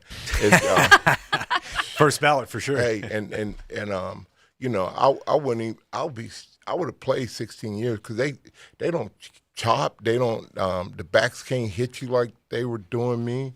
That's because that's how my back got popped. Is I was engaged and then wham. Some rules. And so all these rules, they changed all these rules, not only for the offense because everybody played attendo. They just want scoring. They want scoring. They want to see big plays, and that our thing was run the ball, take up all the time on the clock, take 9-10 minutes off the clock, score. They don't want that anymore. They want to see high flying games, and that doesn't add up to the guys. When you see defensive players that are on top of that game. They're the players that play with violence, and you'll know them when they come. Yeah, but like you said, they changed the rules also for offense. So would you even be allowed to do all these things? I was going to say, I don't want you to get mad at me. You might have made $1 billion, but I think you might have been fined like $250. Given today's rules, I think. Hey, you know what? When the game is on line, playoff time. They don't call it. No, when playoff time comes, like Bill Walsh said to me when I was a rookie, he said, within the first 5 plays, I want that quarterback on his back. So I'm going to get me 15. And that quarterback going to realize I'm coming. So he's going to be looking out the corner of his eye. And so if he's looking at me, he ain't looking downfield. Interesting. So yeah. I would have got fined, but it would have been worth it. It would have been worth it, you know.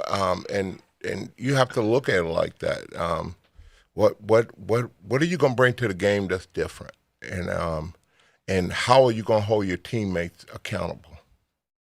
And that's what I want Michael to work on. It's being that leader, being that person to say, you know what, follow me, and then reach down, and pick them up. I would reach down and pick them up one time. After that, I would hit them in that balls because you know what? hey, it's time for you to bend over, not fall down. So I gave you one chance already. Yeah. So you grew up in a small town? Very small. My town's still segregated. Whoa. Yeah, that seems extreme. Where is it? Gladys, Virginia. Okay. Why is it extreme? Just the whole, I thought segregation ended a while ago. What is Highland Park? 2022. What is the Highland Park? 2024. It's quite segregated, actually. Yeah, I guess you're right. Is it? Oh, shit. Function, I thought that was, Hey, you thought that was an old thing? So you came from a Highland Park? Hey, bro. Your community was like Highland Park. It was you go to different cities, all you do is go to the railroad track. You know where blacks will cross the railroad track and white they ain't over there. It's ain't shit changed but today. But I know that you don't know shit. You were famously I've heard you talk in the past. Hell yeah. Jasmine loves and you're right. all of It's the green room. The green room pissed him off. Yeah. No. I'm we got you new waters and everything, man. Hey, yeah, Todd told me Todd already done kicked me once. This is where we offer a gift. No, we got you a Dumb Zone. You want that cup? We get each and every one of our guests a coffee cup tumbler. Yeah. So that means that y'all ready? I'm done. No. I'm just saying I'm trying to calm you down because you're yelling at me. I'm not yelling. I'm just kidding. Anyway. If you're gonna cry, man, if you got you and your sensitivity. No, I told you I don't cry. I will push it inside. You go no, don't push it. That's the guy who cries. Hey, they'll give you a minute to go to the bathroom, won't you? They will. Do you talk? Do I? Yeah. I'm going to give you the gift of me not talking. Why? Yeah. Because less of me is more of a gift. What do you got for Charles Haley? Charles you've always fascinated me, just like Jake. I grew up watching you as a kid. Are you going to be really astonished at how young I look? Like you were with Jake. He said no. What? Oh, no, I had a drink on that, you know. You've always that's a been win for me. That's a win for me right there. Yes, yeah. You've just always been such a fixture, and I think all of us who really just love football and can't stand this current state of shit that the Cowboys are, we go back to the 90s. We hold on to what that was, because that was real football. That was real men We're winning playing 13 the game. games a year here. 12 games a year? 12, but yeah. Okay, but he was playing football. I mean, why win the playoff game? Yeah, why? Is that important? Who cares? Hey guys, I think that the Cowboys been on the right track for years. It's just they're missing. Dak need a big receiver, a tall like Alvin Harper they can throw that 50-50 ball to and go get it. Go up in the air and get it. Most teams have that guy.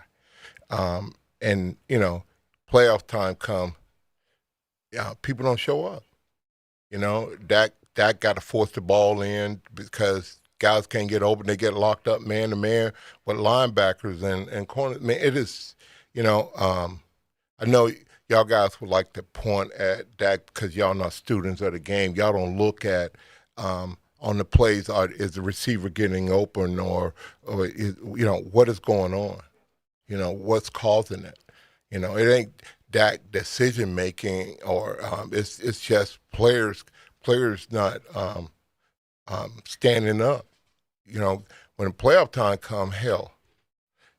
And I do blame Dak a little bit because he does not hold those guys accountable at practice. And I yell at him about that all the time. But I've never been around a quarterback that did that anyway. But I thought that, he has to really make you guys be accountable. But this year I expect different things from these guys this year because I think that they got an offensive line that can protect them. I don't know what type of running thing it's going to be, but hopefully these guys can knock people off the ball. But I look forward to this year. I think this year is going to be very interesting. Although Philadelphia, my God, did they put some they put some pieces on the board? Then yeah. Oh my God, the 49ers, Jesus Christ, they got more toys on offense than you can ever believe. That's interesting. You bring up San Francisco because I wonder, like, which organization do you feel more of a connection to at this point of your life? Like when you go back. When you go to Arlington or you go to San Francisco or wherever their stadium is now, Santa Clara, whatever, which one do you feel closer to? Well, it's here because I'm here. I go to the stadium.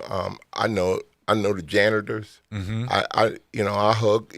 I go in and all the people working the doors, they're the same, man. And we hug, we talk. And I really like, they're my teammates. And I really enjoy game day because I get to see them and they happy to see me, and it's I don't know. I miss team. That's the part that I miss about the game is being in a locker room around team. I don't miss the physicality. I don't miss dealing with stupid people. Hitting people in the balls. I miss that sometimes. How can you not? Yeah, that's part of the team thing. Yeah. And I guess I think I hit Kenny Norton in his balls because he was talking too much and I had a headache. Yeah, and, I do that with Dan. And so he questioned my manhood. I said, "Bro, I worked on a farm." I said, "I used to cut them out."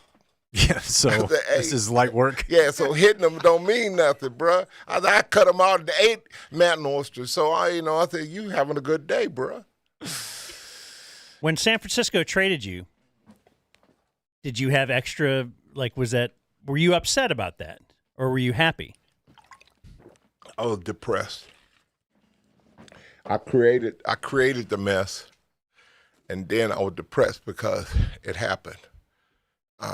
Did you have the self-awareness to say I created this, or was that only upon like later in life? No, on that damn plane ride, I realized I was leaving the team of the '80s to come to a team that hasn't done anything, and I didn't know anybody here. I didn't know anything. I had no expectations. I was just, depressed because I put myself in this situation, and I'm gonna tell you, when things happen, it happens quickly, and then when it's over, then you're going, oh shit. Hey, you can't put the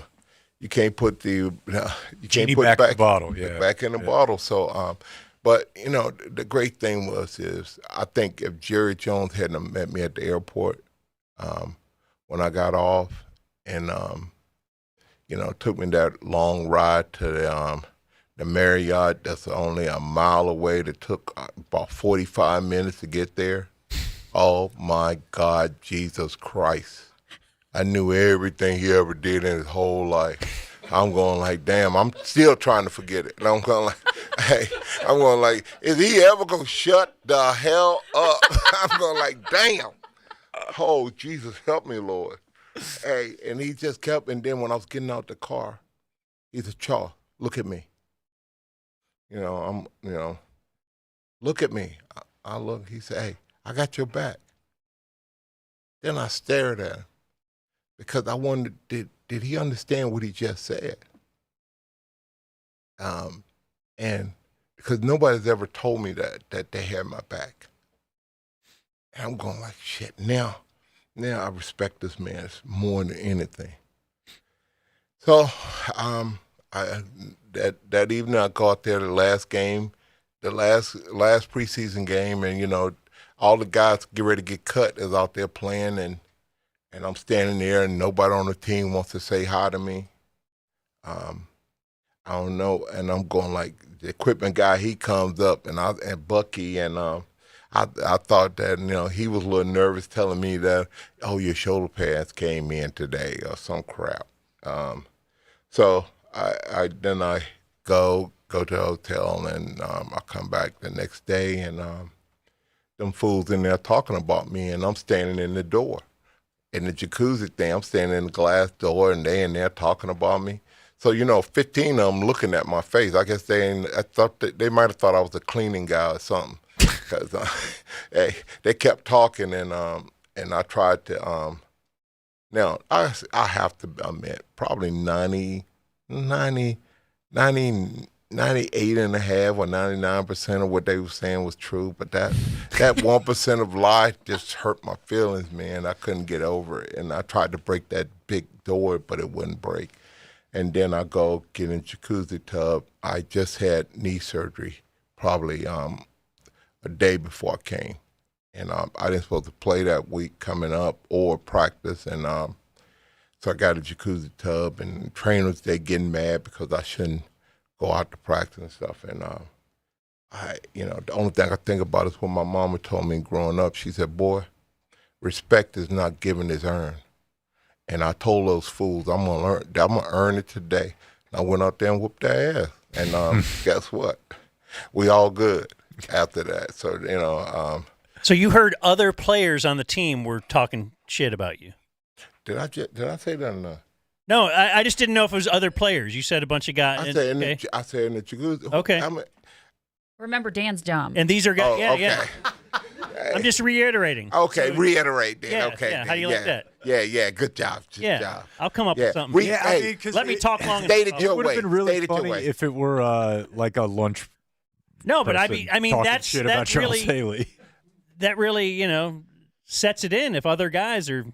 I just said I was standing in the door. They must have thought I was a janitor. Yeah, that's terrible. Now, why is that terrible? I'm just saying it must. They could talk about me, but they didn't have to say it so I can hear it. Hey, I know they're gonna. Hey, you know what? There was so many stories flying about me. The 49ers try to destroy my character. They try to destroy who I was as a man, and so it became really, really, really, really, extremely hard for me to forgive that, even though those people were no longer there at this time. It's just getting on the plane to go to California, all that just pops up. And when you was talking about the teams, so they put me in the 49er Hall of Fame in 2015. You know, I really didn't want to do it, but my ex-wife and kids talked me into doing it. And so that night, when they unveiling it, I got to give a speech, and I wrote down. They wrote down this great speech for me to say and read, you know. And I was walking up, and as I was walking up, every step I took, it was just things that were said about me or things that happened. It just kept just going, and so the paper in my hand just kept balling and balling and balling. When I got up there, you know, I had both fists balled. So when I balled my fists up, you know, it's on, game on. And so I'm up there, man, I'm pissed off now. And so I think I gave a mean speech. I won't, you know, I'm not a big talker, so I'm only up there for about 2 or 3 minutes. And then I go back, and then Jed get up and get ready to talk. And so when he's talking, he's going like, yeah, it takes time or whatever it takes for people to change or understand what's going on about the situation. And as he was saying that, I'm going like, shit, the hell with this. Excuses are tools of incompetence used to build monuments of nothingness, and those that use them are seldom good for anything else. So my brain was telling me all this stuff, and then I got up to leave, and Jed go, Charles, I don't know if you want to leave or not. So then I turn around, and they had paid a Michael Jackson lookalike from Vegas to come in and perform for me, because Michael Jackson is my my number one. And I mean, shit, I was a sucker for him after that, dog. I'm going like, yeah, hey, you know. Jerry didn't do that. Huh? Jerry didn't do that. No. Did what? Hire the Michael Jackson lookalike? Yeah, no, he just said he had your back. Yeah. What's that? Which one would you prefer? Well, the Michael Jackson lookalike was at the end of my career. Well, when I was with the 49ers, we went to London, and I got to go down in the tunnel and meet Michael Jackson with the 49ers. And so as we going down, they giving us the riot act. You know, don't do this, don't do that, don't get this close, don't do that. But man, I'm looking at this fool going like, bruh, who you talking to? I'm gonna do what the hell I want to do. I said, bruh, hey, and so Ronnie, Keener, Jerry, all these guys, they sitting there looking at me because they going like, yeah, this fool gonna do whatever. So Rathman. So Michael comes up, he comes out. He got the two of the biggest Samoans I ever seen in my life standing there, dog, right beside him, right? So I'm going like, shit, you know, Charlie was going, don't do it, don't do it. Chuck said, hell, go do the shit. And so I went and did it, right? You know, I always tell people I got 3 personalities. Charlie is a crybaby. Charles is sensible, and Chuck is the violent part. Chuck is always getting my ass in trouble. So I always try to put it on him instead of me. You know, I always have fun with it. So the players always go like, Charles, hey, who we got today? Who we got today? Are we dealing with Charles, Chuck, or Charlie? You know, so we always have fun with that. But did you hit Michael Jackson in the balls? No. Okay. I went over there and put my arms around and told him, hey, take the damn picture. Hey, I moved them 2 big fuckers out the way, bruh. Hey, bruh. Hey, you know, I was 23. Hey, bruh, hey, Jesus Christ, I'd have been up in that ass if they touched me. So, so then, all my teammates got courage to come over and take a picture with him after that, right? You know, before that, they were standing over here. Yeah. You did. You know, when I did it, then everybody want to come and take a group picture. You know, so. What was Michael like, though? Man, he said, man, brother, hey, dog, his voice was so high, man. I'm going like, my I really like football or something like that, man. I'm going like, okay, what's going on right here? What's going on right here? And then so the hotel we were at, so Michael was in the penthouse, and then Prince was there to perform, so we got to see Prince and stuff. So Prince, I met Prince, man. I'm going like, okay. Jesus Christ. I'm looking at this brother. I'm going like, damn, you're the prettiest guy I ever saw in my life. I'm going like, oh, Jesus, did I say that? Oh, yeah. Hey, man, hey, bruh, hey, man, I saw wearing them. You're right. He's pretty, though. He's pretty. Yeah, hey, I always Jesus thought Christ, you but had I to ain't be never. with a guy. Hey, Had to. Prince is right up there. Yeah, hey, totally. Jesus. I'm going like, wow, okay. Then I had to go back, you know, to my wife and make sure that I was still a man. You know? Right. Hey, man. Hey, bro. Hey. I know she was saying, it's my birthday. It's my birthday. This is awesome. Well, what can we do to help you promote? Oh, that's right. Promote? You're here to promote a golf Tackle tomorrow. tournament. Let's see. I got to. I have a dinner. We have on September 9th. We have a dinner at the sports.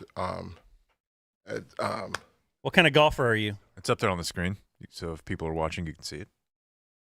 So we at the Star. So we Sports Academy at the Star. We're having our dinner on the 9th, the night before the golf tournament. And then on the 10th, we're having our golf tournament, and it'll be at the Cowboy Club golf course. So what we do is Tackle Tomorrow. You know, that's what question you should have asked was, what's your foundation? What's the name of your foundation? What is your foundation? I appreciate you teaching me how to answer, but I feel like I was asking you that. That's why I said you're a 5-year-old kid, man. Yep. You know, Understood. Hey, if I need to write this shit down for you next time, let me know. Okay, next time I'll give you a heads up. Man, y'all got to be brothers. Are y'all brothers? Cause two dumbasses together, man. Charlie, what's going on over here? It is TackleTomorrow.com. Huh? TackleTomorrow.com. Yes. I gave the plug. So so the question is, are you willing to help me tackle tomorrow? I will. And you know the way you do that is the way you do that is, man, that not only today do you support or put out what we're doing, but do it tomorrow. Okay, that's a big ask. So, well, you know, hey, man, because I do want to help you tackle today. I don't have tackle today. Oh, okay. But I wish, because you know, if we were tackling today, you know what, then what would we be doing tomorrow? Yeah, okay, that's a good point. Because tomorrow is always going to be too tomorrow. Far ahead. What? I don't like to plan too far ahead. ahead. Yeah, you do. You got other people to do it for you. Yeah, that's Blake. But tackle tomorrow. Let me go back. Like, oh, okay. You get me off course. I'm sorry. Tackle tomorrow is we do a reading program for schools in South Dallas, Pleasant Grove, down by the VA, and we got eight schools that we're in. Our partnership with DISD is one of the greatest partnerships that I've been involved with. They allow us to bring in a reading coach to each. We pay a reading coach to go into every school, and we bring our station in, and then we build computer rooms for the kids, but we use them for multiple ways. Because in order to feed one child, you got to feed the community, right? So what we do is in the morning, early morning, the parents get to come in to do ESL classes, GED classes, or just basic computer courses. So we do that, and then we beautify the classroom.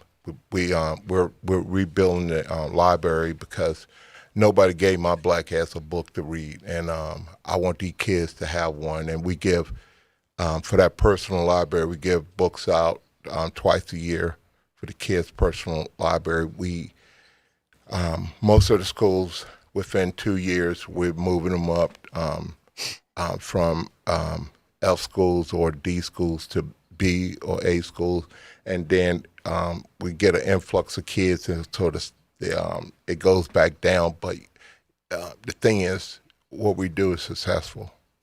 I'm not a very nice guy. I tell my board all the time that I should not be the face of Tackle Tomorrow, because you know what? Change hurts. And people don't like change. And I am change when I come. When I come down, you know, hell's coming too. You know, I'm happy chaos. And I'll bring chaos down. And I'm just lucky to have partnered with some principals that are willing to change or to be a part of change. And I got a strong board to help me because I can't do it alone. And, you know, Todd is part of that journey. So we are really impacting kids. We're having companies come in and do STEM courses for the kids, and you'll be amazed. You know, I sat there and listened to some of the engineers and stuff come down. They talking to kids like, you know, I know y'all don't get this or whatever, and the kids just, blowing them up because they already know all the terms and they understand how to do these things. And because it's like anything else, man. You feed them. If you teach them how to fish, they'll be a fisherman. But you know, if you give them the fish, then they don't. So we do like a toy store and bikes. So we put it in the store. The kids have to earn bucks to be able to get that. And then the best readers get a bike twice a year. This bikes give out twice a year, and the whole school comes in the auditorium to watch the winners. And you'll see kids just crying because they want one. And then you know what? Those scores are coming up and coming up and coming up. So you have to find ways to incentivize these kids to reach higher for themselves. And one of the biggest things we do is we do barbecues and stuff to get the parents in the schools. And I always say, do they want me to speak with my white education or my black education? But today you're gonna learn something. I always give them an opportunity to pick, and I don't care which one it is. But we're gonna get to a point where we understand each other, and that I need your kid in school so that we can be successful. And it's not about Charles Haley, because you know what, God has always done for me, and whatever venture I ever did in my life, God has always been there. I don't do things for myself. I do it for people, like I always have. But now I have to stand in the spotlight because my board making me do this. And but I always like doing everything in the dark, where nobody knows where it's coming from. And but I can't do it now. But I need help. I need support. I need people that's willing to not always talk about it, but be about it. As I tell the board and the people that work for me is that if your words don't have legs and your legs don't create action, then you need to shut the hell up. So, but you need someone to that, talk boys? about it, and that's what we are. Yeah, hey. Like I'm not the one who's going to do anything, but I will talk. Well, what about you got money? Money? Hey, so we need some. Hey, we need some money. Charles. We need some money. I guess you haven't been following our story as closely as. Hey, dog, you look like a rag dog, man. But I know you got that money. You know, you mentioned reading coach. Right. This got me thinking about, like, what's your favorite? How did you get motivated? What kind of a coach could motivate you? Because, and I'll tell you the background a little bit. Okay. Is like when our kids were learning to read or learning everything, you know, as they're little. Yeah. And then I thought about what would be best for them. And then we would talk about different NFL coaches. And you have your Tony Dungy type, who seems to be, you know, centered and will just speak. And then you have some that'll scream at you. And that's how they motivate you. And I always thought the screaming coach was terrible. I didn't like the screaming Correct. coach. Correct. Because, and then my analogy would be, well, what if your kid, that's how your teacher, like they didn't get their math right. And so they just berate them in front of the class and scream at them and you're an idiot and same thing, reading or whatever. They're screaming at, you would hate that teacher. You would not allow that with your kid. So why do we allow it? Why do we allow these people who are NFL coach wannabes to be Little League coaches screaming F you at these little kids? That's my background. I'm wondering, that's a long way to just say, what do you believe in as a coach? What's the best coach that ever could motivate you? Okay. I'll tell you why, so you understand. So I went to college reading 2 to 3 grade levels behind. And so I went to Reading Writing Lab. I wrote this paper, and I gave it to the lady to look over, and she go, "Oh, my God." And I'm going like, damn, I hit it. And she said, "No, this is a paper of a 10th grader." And I yanked it out of her hand, and as I'm running out the room, I'm like, shit, I don't want to go back to class. I don't want to work on a farm. I don't want to go to school with cow shit on my feet. I don't want to have to get up at 5:30. I don't want, it was so, it was so many things that I didn't want. I had to turn around and go in there and ask her for help. And she said, I will help you, but I won't write your papers. And I said, yes, ma'am. So I had to sacrifice going home in the summer to see my mom and dad. I had to stay there the whole summer just to catch up. And the hardest damn thing I ever did in my life was get my college degree. But I got it. I earned it. Nobody gave me nothing. And I still fight the fight because I can't sound out words. I have to memorize words. I have to memorize how they're spelled because I have that. And it hurts me because when I read in front of people, I get nervous. So this thing is painful for me. But yet, the only way I can get through it, I got to go through it. And so that's why I started Tackle Tomorrow. And I gave James Madison my Hall of Fame bus because I want every kid to walk through that damn door to understand one thing. It's not a right, but a privilege. So get your degree. Because James Madison took a chance on me. James Madison took a chance. I feel like I need to applaud. I know. Hey, you're supposed to be crying, bro. Yeah. Hey. I push it all deep inside. Oh, deep. Okay. Yeah. But yeah. no, and then get back to what you're saying is I hate coaches do that. A coach yell at me, hey, I'm done. That'll turn you off. Well, that'll go do the opposite of what they are. If I was little, I may not have anything but to have to listen to it. But as an NFL player or a college player, oh no. Mm-hmm. Oh no. You're going to know real fast that you ain't going to ever do that one again. And because I don't understand. You know what? I understand English. Have you hit a coach in the balls? When I used to ride my motorcycle sometimes, it would jiggle because, you hitting bumps in the roads. That's about it. Okay. What question did you ask? I asked if you've ever hit a coach in the balls. I thought you was talking about my motorcycle. No, Jake had said if a coach yells at you like that, they'll learn. But you know what? If you ever go to a game, just one day, just go to a soccer game or something that's close by and just stand there. You'll hear parents talking worse about that kid than that coach ever will. Yeah. Oh, you slow. You got to get faster. Hey, I'm sitting over there going like, it ain't going to be one day I put my kid down.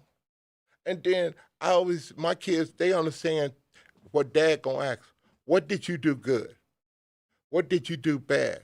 And how are you going to fix it? That's it. When they got in the car, after the first couple of times, they said, Dad, my touches wasn't that good.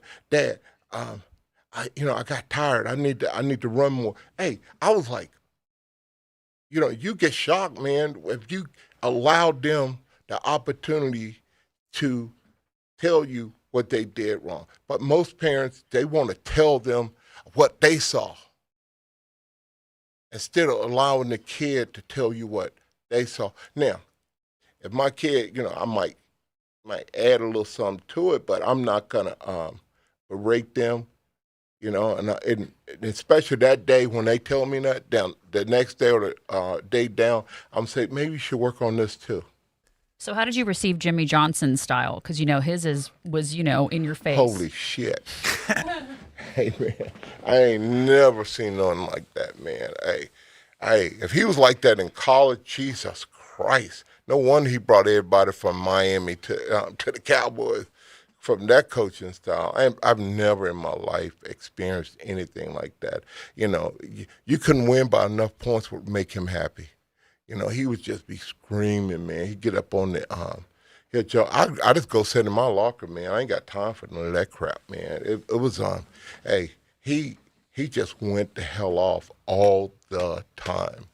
And then the next day, all them idiots that did stuff wrong, he'll line them up in front of everybody and take that money and dog cuss them in front of everybody.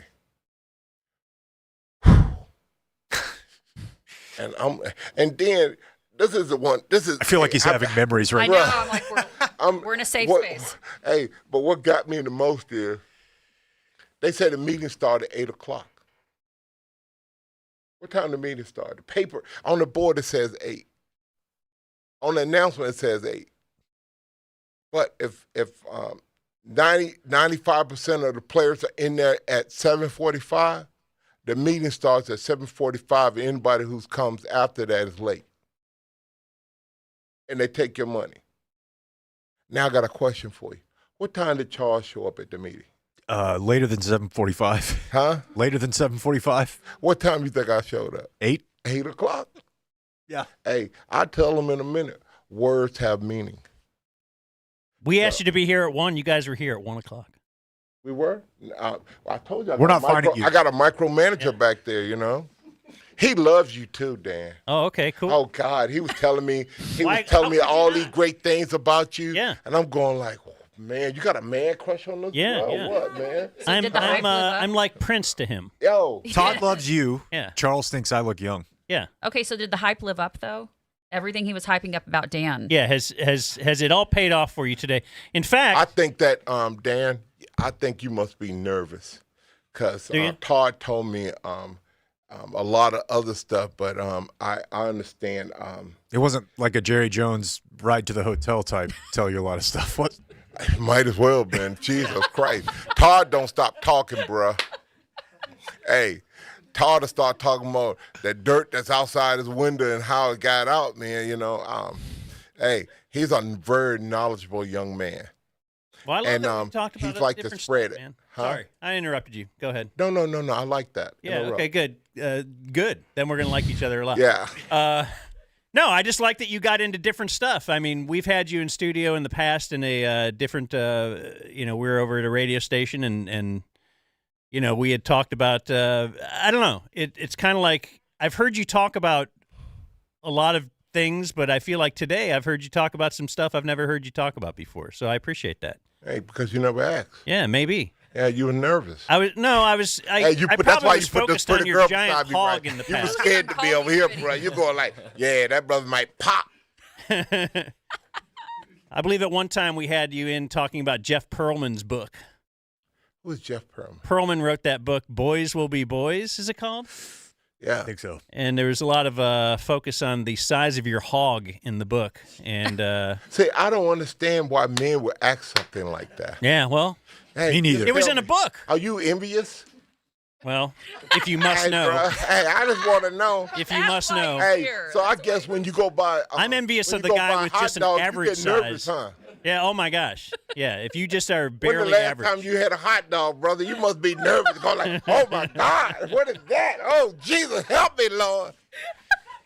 Man, you're the best. You really are. You really So we have offered you this is our present for you. It is a Dumb Zone mug or a coffee cup or what do you call that? It's a tumbler. A tumbler. Yeah. Well, I'm not a tumbler What do you guy. do? You re-gift it? Is that what they say? No, man. We made that just for you.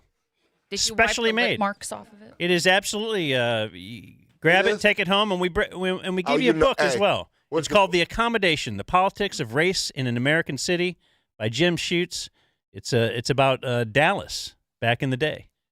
Back in the day? Yeah. I'm only giving this to you because we have a whole box of look them. at the back in the day and when we just look at today. Oh, well, that's right. You want to focus on tomorrow. Huh? So do you have a future present you could give him? What they say, if you don't know your past, then you See, you want to tackle tomorrow. Repeat it. This is tackling the past. Tackling the past? Yeah. And you're so into tackling tomorrow. But I think it'll help us tackle tomorrow. That's right. It will? If we Knowing tackle our past? Yeah. Knowing the past. I think.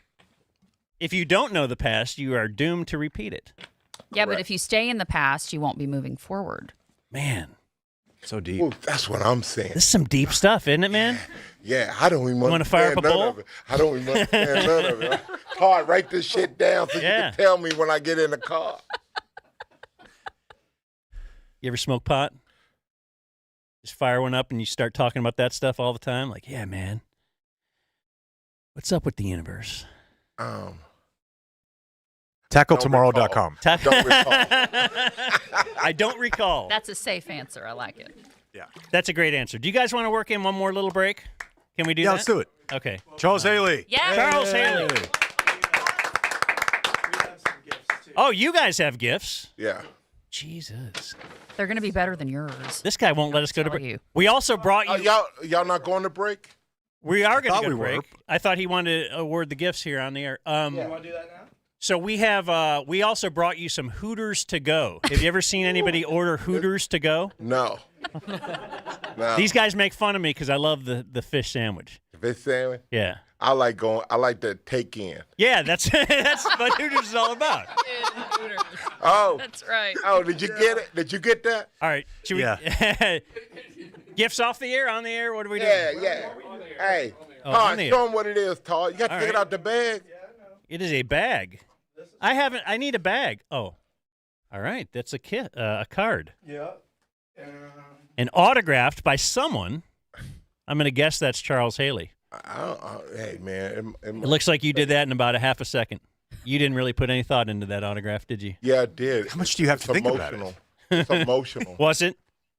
Yes. Like, did you personalize it? Thank you. It's a Ring of Honor football card with Charles Haley. And a cool hat. A Hari Murray hat. Yeah, yes. You see there?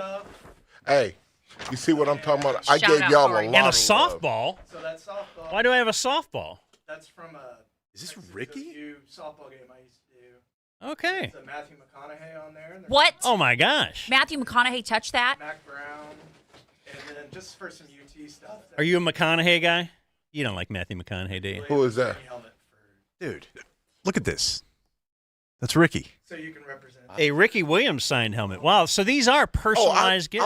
I was with Ricky Williams yesterday in Detroit. Speaking of the pot thing, Yeah. Hey, he was he's a good guy, man. He's awesome. I love him. Yeah, he's good people. Yeah. I'm still perplexed how he could take 3-4 years off and come back a beast.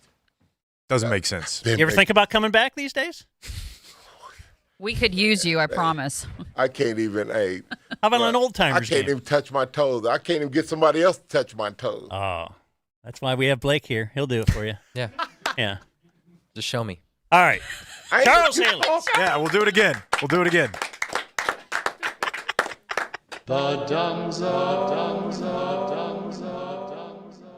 You're listening to The Dumb Zone. All right. That's pretty good, huh? How's the fish? I'm telling you, it's a great sandwich, man. Believe you. You'll be in the Hooters to Go club before long. Here, let's put my little Okay, Charles so Haley Ring of Honor. how do you feel now about the green room? Because that was pretty aggressive feedback. Well, you can't really judge it on one person. And Charles Haley was ready to kind of rip anything we did. Yeah. Okay. But I do think we could have improvements in there, Okay. like more than one chair. It looked like Yeah. there's one chair in there. Mm-hmm. Probably a second chair before the camera. Yeah. I that agree. fair? Yeah, that's fair. Okay. We'll have to move that camera from the bathroom to the green room. You know what? Can you see? Do I have stuff in my teeth? You can't see that far, right? It doesn't look like you do. Because I can feel it. I think there's stuff in there. You should floss. I will floss, but while we do our next thing in this program, kind of a long one today, huh? Yeah. Charles Haley, though. Big guess. From the Where's my floss? Oh, here it of is. sports, Radio Sports Scoreboard. Oh, my goodness. What'd you say? We have a sponsor? Or you don't want to read it around a burp? Oh. Yeah, I mean, I guess we can. It's going to allow some time between the burp and the sponsor. Look, that's great food. Yeah, That'll induce that. Hey, if you have a burp on the road, get into an accident, who are you going to call? Right, Frankel. Yeah, if someone wrecks into me when they burp, I'll call 817 or 214-333-3333. All right. So the big sports story seems to be the national anthem. Yes. I didn't know if we were going to do that in news or not, but that is the big story. That, other than the fact that the guy who teaches me how to pitch threw Bobby Witt's. Oh, okay. Yeah. How did he do? He hit one 457 feet, but he came up just short at the end. It was painful. It was so close. So close. To forcing like overtime. I got to be honest. I don't really know the rules of what would have happened if they tied. They change it every year, don't they? It seems like they do. Hard to follow. So James is married to Bobby Witt Jr.'s sister. Okay. He's his brother-in-law. Yeah. So thank you, guys. But what I mean is just the baseball runs through them, right? Like his dad was a pro player. Both of their dads were pro players. And he threw to him last night. So that was pretty cool. James's dad was a pro? What's his name? Jeff Russell. Oh, okay. I didn't know it was Jeff Russell's kid. Yeah. Sorry. They both went to Colleyville, Bobby and James. Separated by probably 10 years, but they're still, connected. Mm-hmm. So, I don't know. Was it cool to see? I thought it was really cool This to is see. the guy who teaches me to pitch. Like I see this guy. Are you now worried more about being able to hit, Jake? I don't think he's worried at all. I'm going to jump in here and answer for him. Okay. I thought you'd be happy. I think he had the longest odds to win. Teoscar Hernandez was plus 1150 to win the home run derby, and he won it. So I don't know if you put a little piece. Could have on wet it the or not. beak, Dan. Yeah, could have wet the beak. I don't do that, man. Well, the other thing that I did not bet on was the duration or quality of the national anthem. And this happens to me, I would say usually on Saturdays, where I'm like, oh, if the family's going to sleep, I'll fire up Saturday Night Live. And I'm like, I don't have a clue who any of these people are. Mm. The musical guest, oftentimes the host. I don't have a clue who Ingrid Address is. Andress. Okay. Yeah. In fact, when I saw the I think story that just this highlighted morning, it said 4-time Grammy winner. Yeah. I'm like, whoa. Okay. And then, I went to Spotify to hear, and I guess she's got some other stuff. Well, she's like country folk. She's like indie country folkish. Like from the makers of Maren Morris? Maren is almost Maren is more mainstream now, but Ingrid is and that's why this whole thing is such a mess, because shame on her people for putting her in that position, because that's just, the national anthem is like a once in a lifetime kind of singer that can sing that. And she's just kind of a bluesy singer she's not a ballad singer. So, yeah. Yeah, but the thing is that Jasmine just said that she's not mainstream, but she's won 4 Grammys. Well, so but, I think that highlights how little Dan and I know. That's where I thought I would have heard, No, because how sometimes those Grammy, like some of those indie, I don't know, when you're like, who the hell's this guy? And he's won 7. A lot of times there's those subcategories. Okay, that's true. I don't know. I'm not a big Grammy so there's I'm not either, but in the music industry, there's sub-awards for and subcategories for Grammys. So, some of those you won't see. Best singer named Ingrid. I mean, right. And that's the other thing too is was surprised they're still making Ingrids. That's doesn't feel like a country music name for sure. It doesn't feel like the name of someone who's 23 either. Yeah. They're not making Ingrids anymore. Yeah. I know a Barbara Right? that's 22. I know a Barbara that's 22. Let's listen to it. Yeah, Let's not. Let's hear Oh, the national anthem that's getting all this buzz. See if it. It's uncomfortable. Where are we playing it from? Okay. Yeah. Oh, Oh my God, she looks rough. I'm already so out. She does look rough, By the dawn's but this isn't that bad. Okay, Hold on. Just wait. What so proudly we hailed A little wobbling, standing up in a rowboat. twilight's last gleam, whose broad stripes and bright stars Stars, people. through the Surprisingly few. perilous fight. It's there. It's not the same crowd. These are corporate. We're so gallantly streamed, Players clearly holding back laughter. and the rocket's red glare, Okay, now we're really getting a. Yep. bombs bursting The canoe is tipped over. It sounds like I'm singing it. through the night. It does sound very ticket stock. Just I don't have. Or me in the shower. Oh. Are they booing? Oh, yeah, they are booing. Oh. Yeah. Oh, say does that star span Okay, that's a good. That was a good Stars start. fan. Yeah. There you go. Video man. wave? But she looks like in she's pain. about to Has she cry. opened her eyes yet? Well, you look like shit. Oh. Jesus. Ooh, that's the key part right there. Oh, it keeps going. Yep. Wow. All right, thank you, Ingrid. Yeah, so she posted on Instagram this morning that she said, "I'm not going to bullshit y'all. I was drunk last night. I'm checking myself into a facility today to get the help that I need. That was not me last night. I apologize to MLB, all the fans in this country I love so much for that rendition. I'll 'Cause let it's y'all not know her. how rehab is. I hear it's super fun." Yeah. It's real uncomfortable. Does getting drunk, like if Michael Jackson got drunk and sang, would it sound really bad? Like it doesn't seem to make sense. Yeah, I mean, most of the most popular music artists of our lifetime were on heroin. Yeah. And how much do you. And they were still just like killing it. Yeah. I'm not sure I'm going to buy her explanation. Like, didn't you hear that Keith Richards used to actually Yeah. smoke heroin, Literally. and then go out there and just rip it? But again, guys, the national anthem is a ballad. You have to you can't just wheel anybody. Even Michael it's Jackson. acapella. Yeah, Yeah, even that's true, Michael too. Jackson. There's certain octaves, and I won't get all nerdy on you, but there's certain octaves where you don't throw That's why you have very specific people that can sing that. You know, have y'all seen Fergie? Oh yeah, Fergie and Roseanne. The NBA All-Star game with Yes. Fergie, but the Roseanne one doesn't count. No, because that was a bit. Yeah. She intended it to be a bit. Swear to God, I thought this grabbing was her too. crotch. Swear to God, there's no way people didn't think, okay, this is a bit, because this is so bad. Why did she have to? Were people thinking that what she did was intentionally disrespecting the great nation that we live in? And did she throw in that she loves America in that Instagram post? Yeah, like I said, she said, "I apologize to MLB, all the fans, and this country I love so much." for this And the whole convention." country. Yeah.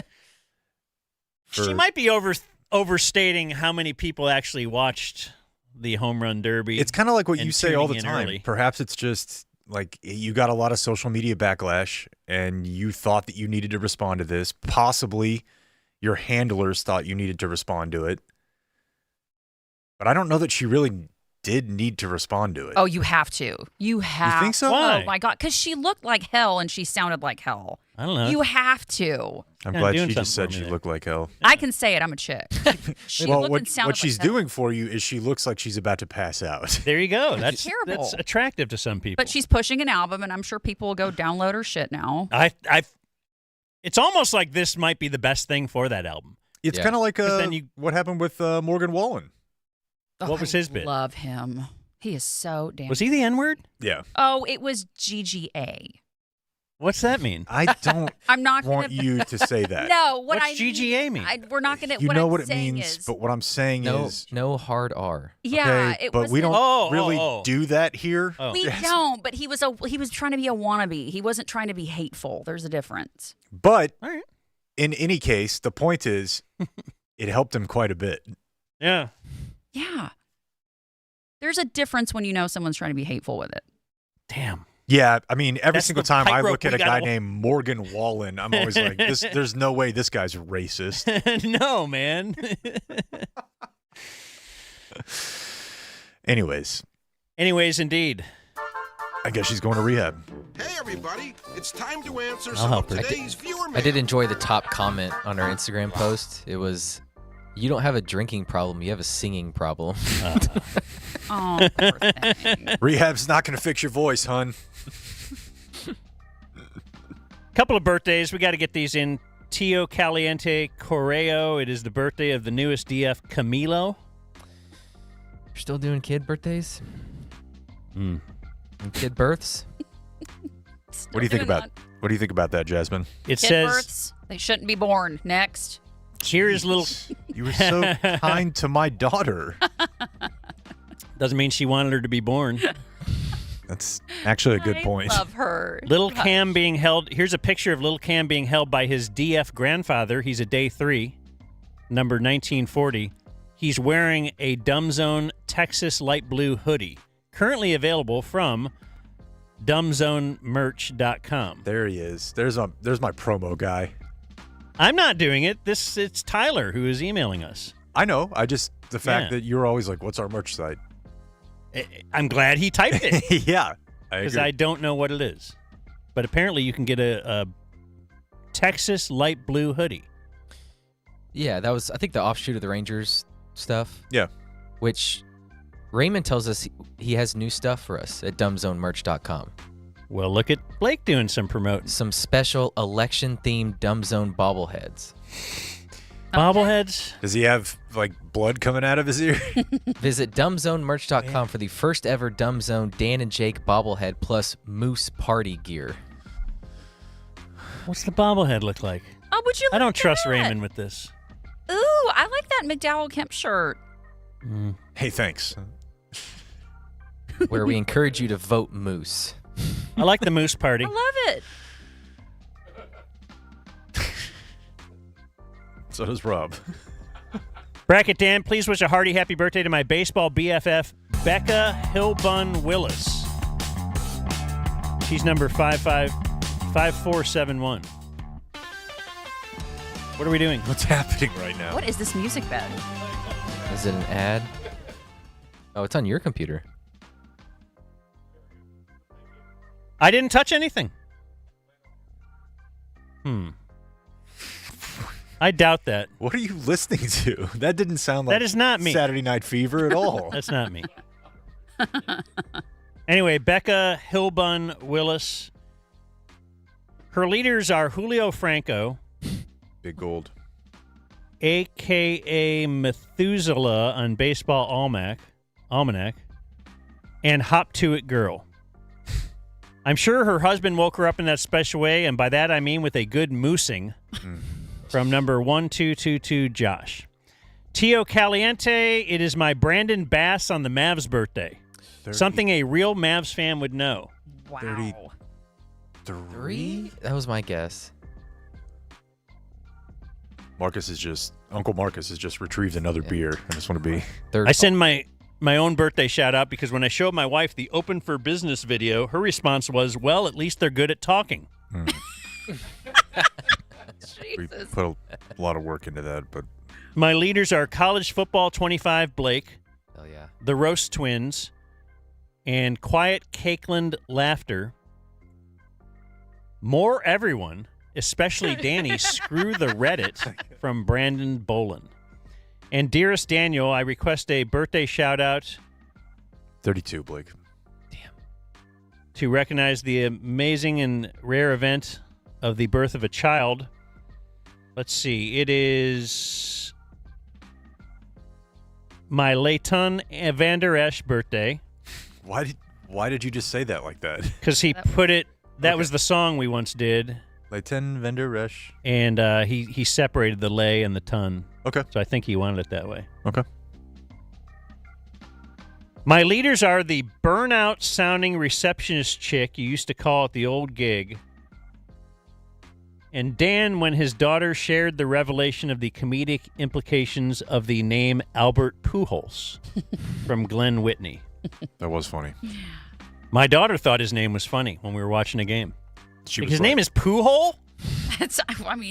And I had never thought of that. That's true. That wasn't the first thing you thought of? Definitely right. No, I was just worried about his war. So you hopped on Chisholm, but Pujols never. I was just on Chisholm Trail Sunday, and I thought of you. Thank you. You're welcome. And that's all the emails I got. You want to move on to the news, or anybody Yeah, let's got do any it. more? Okay. We've been going soups long. We have. The Dumb Zone News. Oh, okay. Sorry, that was the close. So this is an interesting story from Amarillo. There was a family this weekend that was in their backyard grilling and swimming, and they found a bird, a barn owl, in their pool. And they saved it by putting it in a box and wrapping it in a warm tortilla. It's so Texas. It's the most Texas thing you could possibly imagine. Bet it was an HEB one, too. That they're like, hey, let's not get a rag or a towel or a blanket. Here's Jake. I don't know what's going on here. Dumb Zone. No, I turned it down all the way, but it was still on, and I thought you had a music bed playing. All right. I don't know what's going on, seriously, Rob. They put the bird in a tortilla. So that, to keep it alive? Yes. Like that was its little they were blanket? grilling. They're outside. They're making probably fajitas or something. They Okay. have tortillas on the grill. And they're like, hey, here's a bird injured. We need to get it to a wildlife center, rehab center. Okay. And they wrapped it up in a tortilla. And she's right. It probably was an HEB tortilla. They're very high quality. They're the highest of quality. Yeah. That butter. Ooh. Yeah. Did they spread a little sour cream on it and then sprinkle some guacamole? cheese? Yeah. You can eat those sons of bitches like right out the bag. You don't. No, I mean that's how before they good laid the bird in it. Oh, Dan, there's probably kids there. They probably didn't do that there. Could you eat an owl? Oh, that's a really good question. They seem like that seems like a meaty bird. How come we haven't heard about owl meat? Like we will often. I have two dogs, Kip and Bodie. Mhm. Bodie is very skinny and Kip's very meaty, and we have discussed many times if indeed it came down to it, it's the big freeze. You know, the grid's out. We need to eat one of them. You can't. We're going to eat the fat one. Stop. Hey! You can't eat your dog. It says here that in the United States it would be it's illegal to eat an owl. Oh, yeah, because there are protections in some states. It says it's illegal to even be in possession of an owl feather. To be in possession? Yeah. Really? Yeah. It doesn't matter if you found it dead. You will still receive a citation and fine should a wildlife official find you in possession of an owl or feather. Is that national or just Texas? It says in the United States. See, now I want an owl feather. Like I didn't want one. Well, 10 I mean, minutes. I had an owl for like 6 months. Right. I don't know that I ever collected his feathers, but I hung out with him every night. But that's the federal crime you want to go down for? I'm just saying the fact that they said I can't have it is the reason now that I want it. Yeah. So in federal prison, when there's guys like, what are you in for? You're like, owl feather. Yeah. Like, it's not a great look. No. I think I can rape this guy. These pretty guys easy. are, especially when you got poo holes next to you wanting to. Yeah, so they did return it to a Wild West Wildlife Rehabilitation Center. A nonprofit. Did you ever have the situation whenever you were a kid where your family would find the baby bird out front? Like maybe it had fallen under your driveway or fallen into your yard, and you're like, what do we do with this right now? What did you do? To be honest with you, my mom would try to take care of them. Yeah, you rehab them. You try. Did it ever work though? Because you always hear like, oh, you can't touch them. Or now that I'm thinking back on it, probably what worked is we put milk and seed and then like a neighborhood cat ate it that night. Oh, Jay. But in my mind, I was like, hey, it made it. So wait, the cat didn't eat the milk and seed; it ate the bird. I think so. Yeah. Yes, Dan. Ate the bird. And then washed it down with the milk. But in my mind, I'm like, we rehabbed this bird. No, yes, that's what You know, Because you so- woke up, the bird's not there. Exactly. That's Oh, what you okay. think. It flew away. Yeah. exactly. Okay. This 4-day-old bird. So was she only doing that performatively for you It's possible. to show that we're nice people? It's possible. We didn't go like full Tony the Engineer. You have to, though. We've Tony, had a- yeah, Tony the engineer would find a frog with a hurt leg and take it to the animal. Oh, that's me. I am a psycho animal. You are not taking Yes, I am. Would you kill a mud dauber? 6-ounce frog. I can't kill animals. I just can't. Because these And guys mud made dauber's fun of not me an yesterday animal. because I took this little wasp mud dauber out of our house. Well, I would and, shoo it out. Well, I no, yeah, I shoot took stuff them out. Yeah. I put them on a Shoo piece of 'em out. paper and took them out. Yeah. Whereas Blake's would step on it and kill it. Blake severed its head. I bet Blake would kill a monkey if it was in his house. Probably. You're going to compare makeup too? What else do you have in common?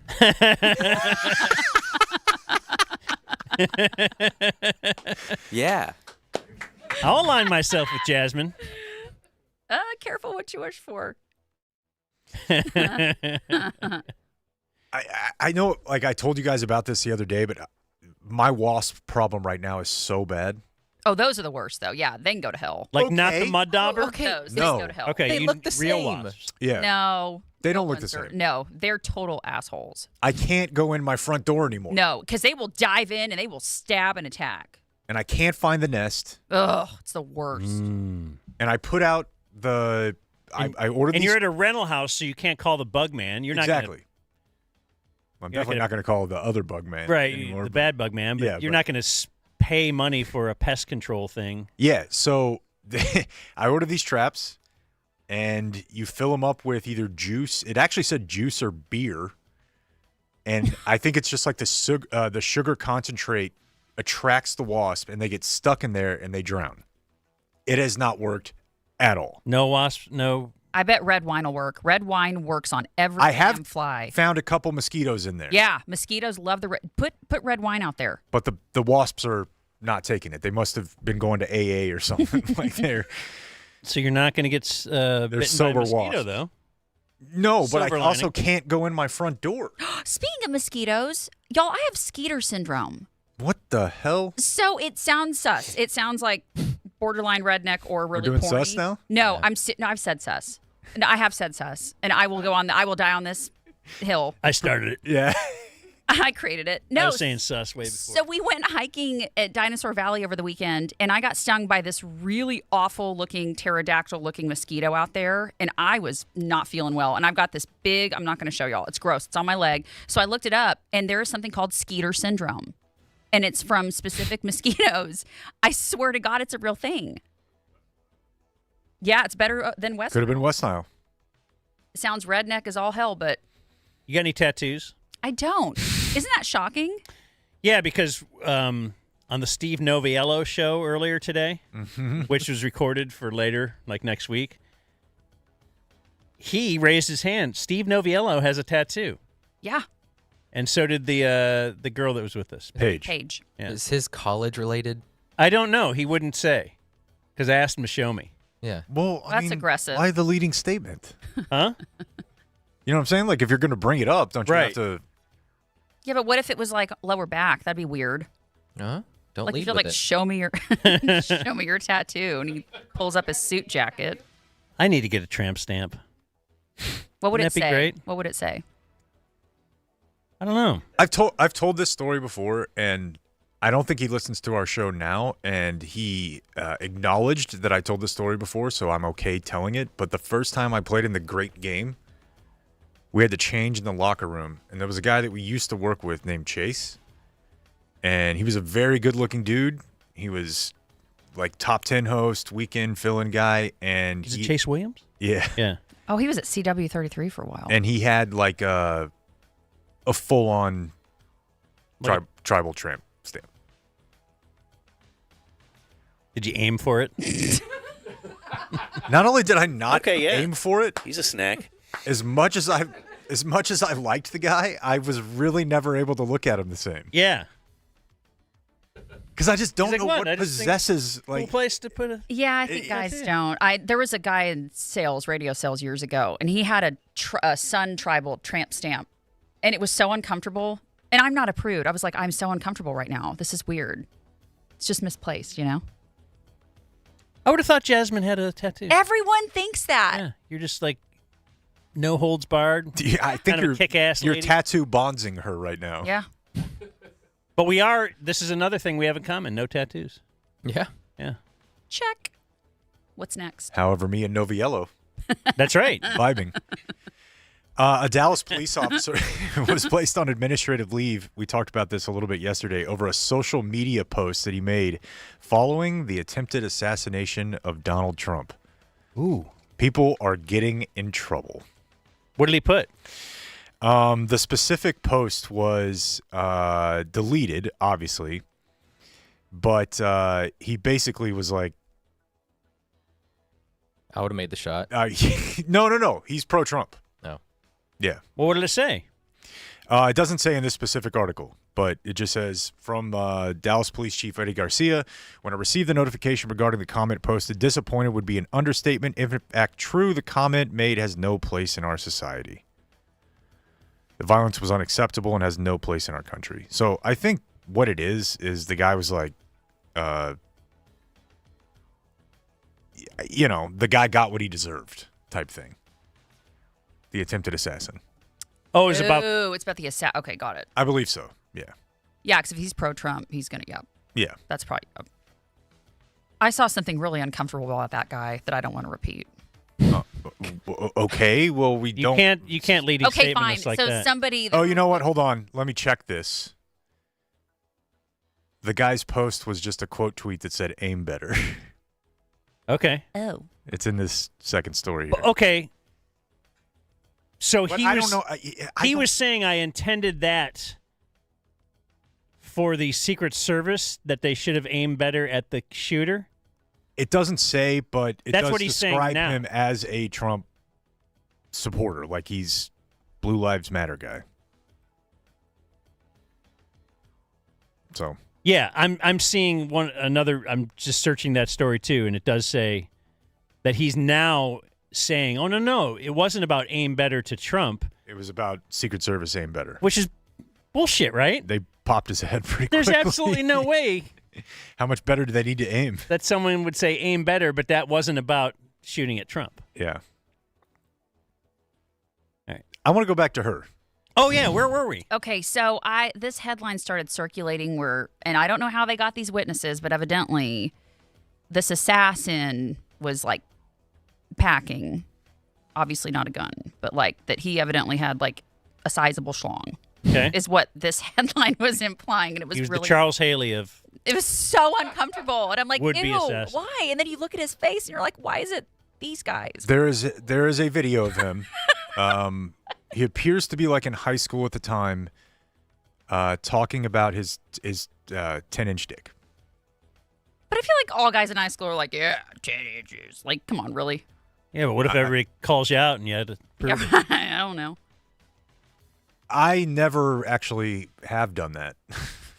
Ever. There was a kid on our high school baseball team and in 9th grade. Now, he's a smaller kid, but he used to obnoxiously, like, pack his stuff in his baseball uniform, and everybody was like, come on, dude. Like, everyone knows you're stuffing. And it was not like it was obscene. He would have fake stuff there. Oh, yeah. Okay. It was cartoonish. It was so huge. It was See, I would tell people by centimeters because it makes it seem longer. You know? And it makes it seem like you're cultured. Yeah. You're very European. cultured. I remember the kid who had the biggest dick in my middle school. What? How? Why? Because we had to shower together. Yeah. And Yeah, see, this guy just said everyone does. Yeah. yeah, because they'll show you. Yes, if you have a they big, didn't really yeah. even have to show you. It was just we showered in 7th and 8th grade Well- after basketball and after football, and you would not be able to take your eyes off of it. Well, yeah, Like, he's that's very- A, He's zooming in on your dick. That's a massive penis for a 13-year-old. And he'll walk around with no shorts on, no shame. Of course. Where I'm Right. hiding in the corner trying to Exactly. change. Right. Yeah. Charles Haley, that's a lot of the stuff about Charles Haley in that book is that he would whip it out, throw it at teammates' faces, whatever. Put it on Just like we're docking. someone's shoulder. lay it on right? their shoulder, tap you, and then you Yeah. turn around. Oh my God, there's this giant, anaconda, and that's why that's why he did it. To intimidate you. But I couldn't walk around doing that. Like what you're saying is, if I could, I probably would have been that guy. I mean, who I knows? think you say that. Who knows how different your brain would be if you grew up with a giant schlong? That is But the best because quote I you've grew ever up said. with the minimal, that they could give you and still call you a boy, then Wow. that shapes your mind in different ways. That and you sounds really dirty. It's like if you're really, really hot, Okay. you generally won't be a scientist or a doctor or whatever. You never have to use that. You don't have to do it. Is that the most unrealistic thing about Arrival? Like, we talk yeah. about how realistic Arrival is. Oh yeah, But I've that's said how- that about what's that recent show, Three Body Problem. Oh, Like okay. the hottest scientist in the history of. You ever watch Three Body There's Problem? no, but there are. I've had my doctor was a smoke. Okay, well it's a rarity. It is a rarity, but it does It's like there happen. could be hot guys that are funny, like Justin Theroux, big hog, hot Real and Tropic funny. Thunder. It's hot. Yeah. Yeah. Also that's a short, rarity. though. Huh? Also short. Is he? So you got something going against him there. But See, that's like sometimes the only thing we have. I know, right? It's I'm like, well, look how tiny Tom Cruise is. But see, yeah, there's that hot comics. I discredit. That's why whoever this kid is that everybody made it. I can't even remember his name, but he. What is Maddie? His name? Yeah, Matt something. Matt. Matt Rife. Matt. I can't take. I've never heard a lick of his stand up. I'm like, I can't take you seriously. Hot is not. Like I just. You love him?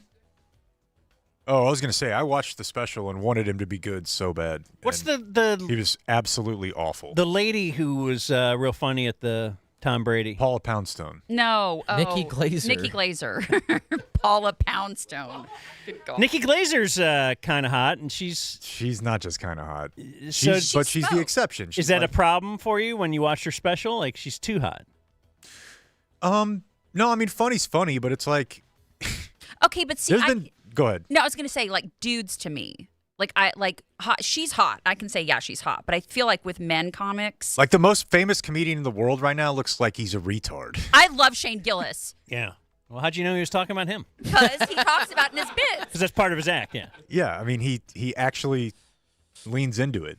I love it. He will make me laugh, cry. I love Shane Gillis. But it doesn't happen often. But there have been a couple different times where I called Dan after leaving either the eye doctor, obviously there's a case of the butcher, or the doctor, and I'm like, we're planning out the show, and I'm like, dude, I had a hot doctor this morning. Yeah, it's a rarity for sure. It's when it happens, you mention it. That's what I'm saying. Mm-hmm. I don't even know what we were talking about. We were talking about the assassin schlong. You were talking about that. Well, you called it back. wow.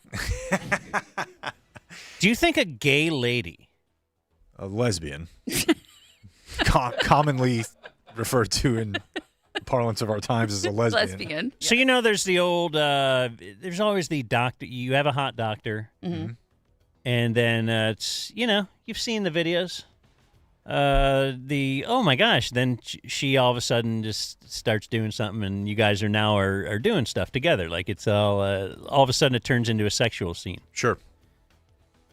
If the gay lady gets a hot lady doctor, does she play that same scenario out in her head like you're doing?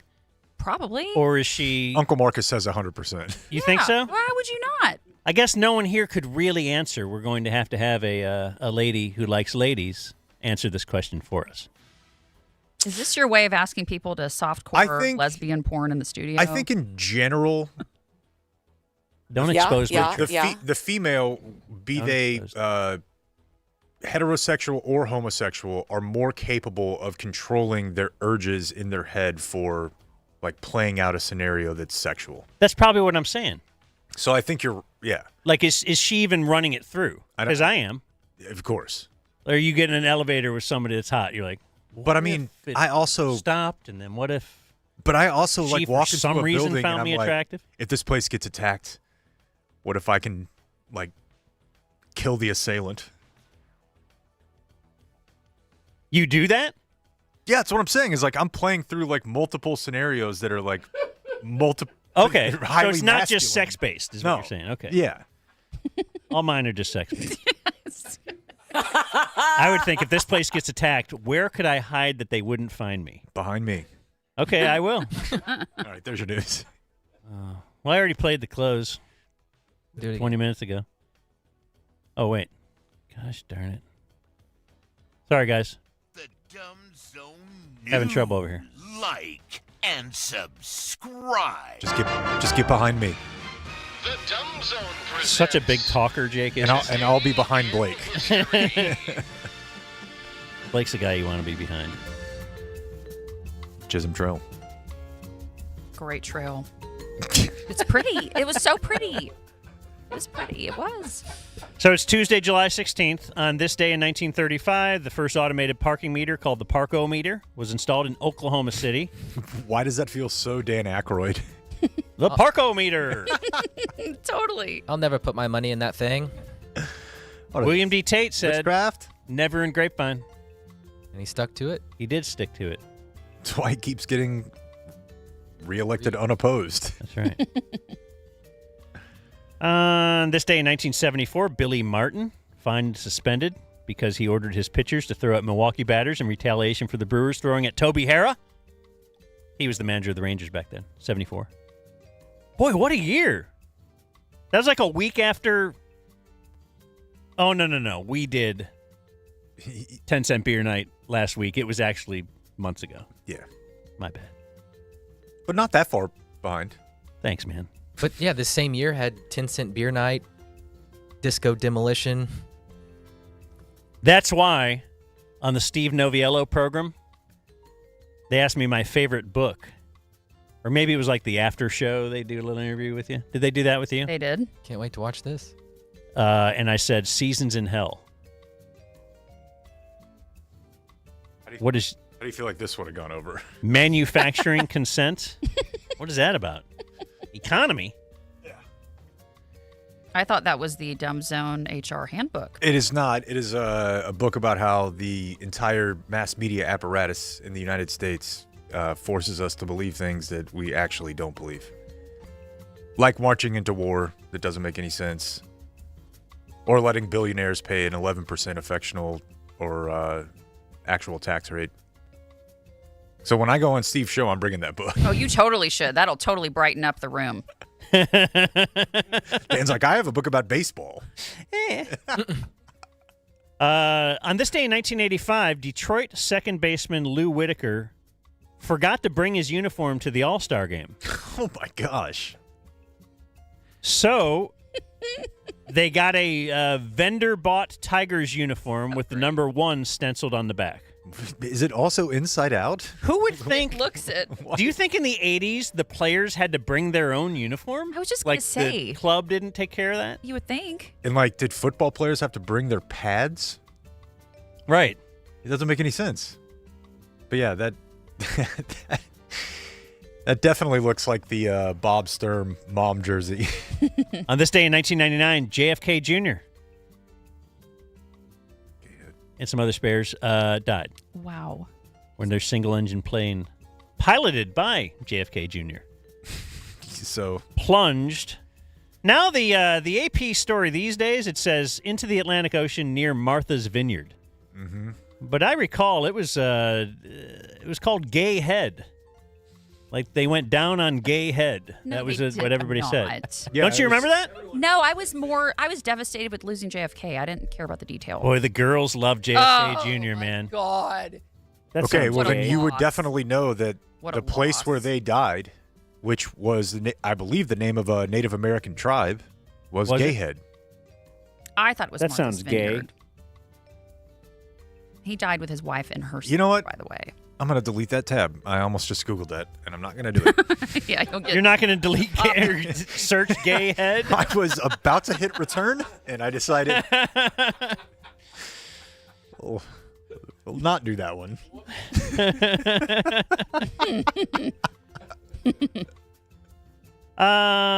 This day, 1988, couple weddings on this day. In 1988, Janet Jones marries Wayne Gretzky. And on this day in 1994, billionaire J. Howard Marshall, Oh, geez. 89 years old, Oh, married Anna Nicole Smith. poor thing. She was 26. And boy, his family really wasn't happy about that. Do you know I have a Janet Jones Kim spin? It's probably on the list. Go ahead. She was involved in a gambling ring. Wow. Do you call it? I don't remember that at all. Wayne Gretzky's Wow. wife, and I believe he was the coach of the Coyotes maybe at the time. And yeah, she was part of an FBI operation or investigation, and I believe they did one of the really cool things that the FBI does where they called it Operation Slapshot. Like she got busted? Stop it. That's Yeah. corny. Like whenever they busted the people that were getting their kids into school with fake tests, they called it Operation Varsity Blues. Yes. Greatest movie on the planet. Wow. Can't disagree. I didn't know that. The only note I know about her is when they were in a game, like he was playing for the Kings, and I believe somebody got crashed into the boards, and the plexiglass fell down on top of her, and she had to go to the hospital, and Wayne Gretzky just kept playing the game. He didn't leave with her. Like, wouldn't you? Yeah, okay. Got we got games to play. Wouldn't your wife say you should be so distraught that I have to be taken to the hospital? What period You should are we in? leave. Yeah, that's what he said. I mean, wait, is she the mom of the super hot daughter, Paulina? Paulina, I think so. Yeah. Holy shit, she's hot. Okay. She is hot. Or Yeah, you're there going we to go. disagree? Yeah, I recalled this one correctly. No, of course not. She's also married to a guy who plays golf and did cocaine, and she didn't leave him, even though he was sleeping with like half the tour's wives, which is pretty awesome. It's love. She loves him. Birthdays today, former Cowboy Blake Jarwin is 30. I had high hopes, Blake. Yeah, he got like a big deal, right? Yeah, and then like promptly tore his leg up or something. Yeah. He got a deal. Jimmy Johnson, 81. And he's besmirched today Yes, he was. by Charles Haley. I don't know that I would characterize that way. Yeah, you're right. I think so. Ooh, counterpoint. Debate. Aaron Glenn is 52, former Cowboy. Former star Claude Lemieux, 59. Barry Sanders, 56. Claude? It was Claude. When you meet him, he says Claude. Oh, interesting. Really? Yeah, so we... Yeah, That is a brag. Wow. also very thick thighs. The thickest thighs I've ever seen on a human, I believe. Really? Hockey Yeah. players, big thighs. Have you Yeah. seen Saquon's thighs? I have not. But I could hold on to Have you? Claude's really I'm not going to say how. Jesus. I was doing dips on him.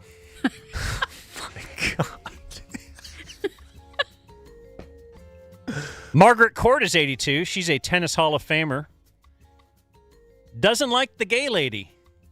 Martina? Oh, you know what? Yeah, I think that's the only thing I actually know about her. Yeah, she's pretty anti Lesbian, again. lesbianism. Yep. Zim. Yep. Dancer Michael Flatley is 66. He's the Lord of the Dance. You ever hear him? Irish, right? That was a big deal. That was a big huge deal. What deal. that was a very odd cultural moment. Yeah. There was a VHS series where you could Lord of the Dance at home. Yeah. Sweet. I'm serious. Me and some girlfriends got drunk and tried, and we could not. So then we just moved on to the Carmen Electra, the stripper. Yeah, then you go to Billy Blanks and Tybo. Oh, that was huge for a minute, too. Yeah.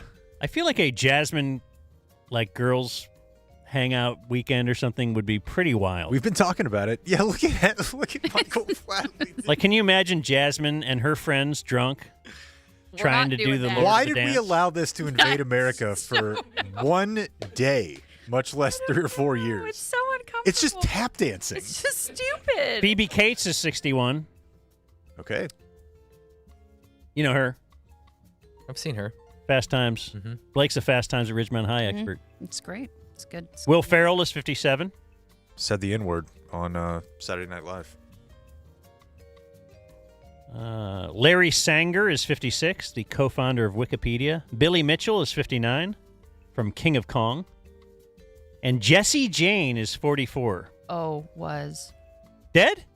Isn't she the porn star that died? Ooh.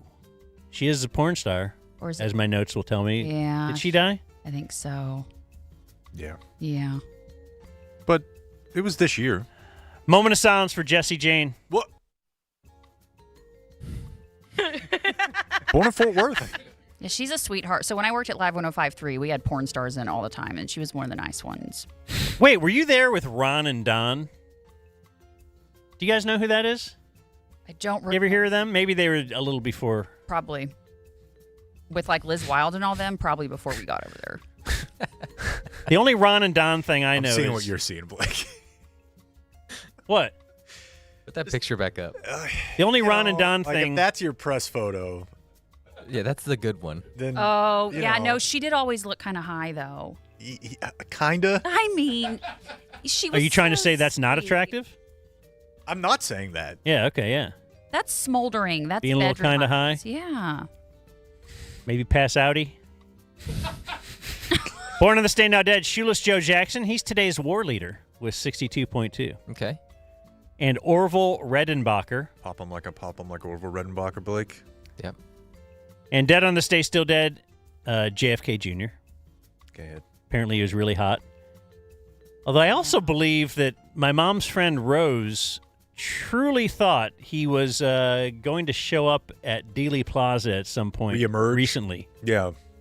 Oh, You remember that whole? Yeah, and they said supposedly the same JFK Jr. was hanging out at where Trump just potentially got assassinated too. Like he was. I know these people are nuts. But my mom's best friend is Successful so person. on Yeah. board with it. Oh, yeah. Built many different businesses. It's She's wild. Yeah. owns multiple homes, but she's really on board with Yeah. she'll believe that. Yeah. Oh yeah. The funniest part about that story was the guy that they had being like the new JFK Jr. not only looks nothing like him, he's super unattractive. Oh, in the disguise, he's always in the back. Yeah, it looks he's got like a nothing hat and Come on. like a fake mustache, and it's like, how are you No. possibly believing this? If you are him, show me your abs. exactly, That settles it. exactly. Because he was always shirtless. JFK was always running around shirtless in Central Park or, kayaking or whatever it was that he did all the time. Flying planes. Or the, Flying planes. Anne died on this day, still dead, in 1934. Alaska Davidson. She was America's first female FBI agent. What happened? What do you mean? How did she die? Yeah. She died at the age of 66, so Oh, I would okay. imagine I didn't she know if it was like in the line of duty. had been retired, but That's a cool name. yeah, Alaska. It's interesting. And And that was Today in History. You think she was treated respectfully Probably not. in 1895 in the FBI? thanks, Jasmine. Thank you. All right. I didn't even get to the salmon semen. Did you have a salmon semen Yeah, y'all told story? me to shut up about it.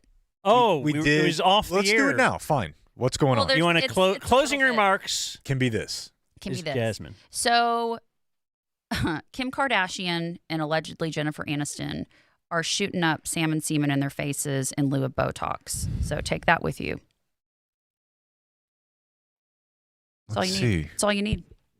It's called the salmon semen facial, I think is what it's called. I feel like they need another S word Yeah.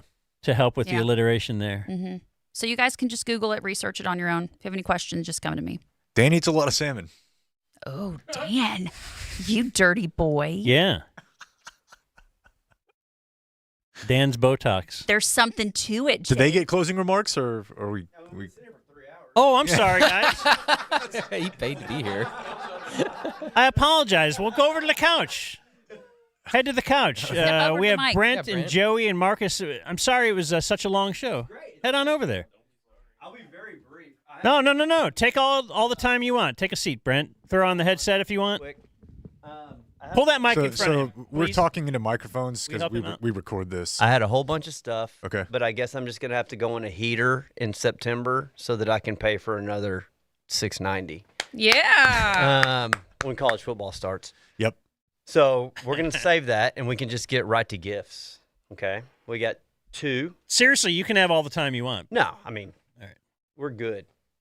They want to get out of here. Will you get a better green room? It's all good. When they're here? We're going to let Mr. Joey do the first one. Okay.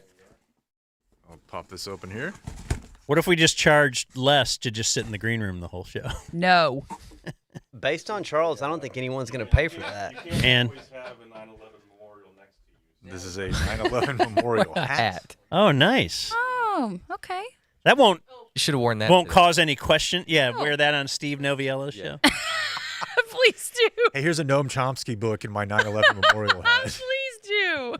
Now, I will say the hardest part of sitting in here is during the news, during letters. It's really hard not to just yell out and make yourself a part of the show.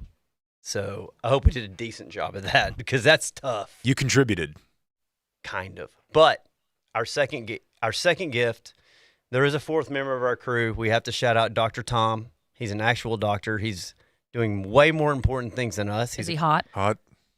I mean, yeah, he's married to my sister. He's so hot. Is that? Okay. I think that's an interesting question. What? Like, if you had a sister, would you be like, man, I really hope that she gets a hot guy? Well, he does okay. He's probably putting in pacemakers right now in Mobile, and he got a piece of Probably artwork. Quite a market for that there. Yeah. He got a piece of artwork commissioned for you guys, and it's in that Trader Joe's bag right there, Mr. Joey. Yeah, no, it's not. But give me the artwork. This is from Dr. Tom in Mobile.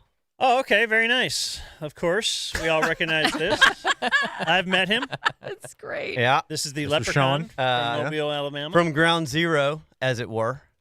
Yeah. From Mobile, Alabama. So we got that for you guys to put up in the studio. He's been to Hayes Avenue, perhaps. Professional artist sketch. Yeah. It's gorgeous. It is. You have one in your office as well? Okay. Only this picture will in his office. This will proudly hang on the wall of the studio Love at it. some point once we start hanging stuff. And that's what we've got today for you boys. So thanks for letting us come out. It was a great show. Sorry we cut you off. No, it's Sorry, fine. Dan tried to cut you off. I know. I completely. tried to push you out of here, man. That was good. We'll be back. Thank you to Charles Haley. I'm a big jerk.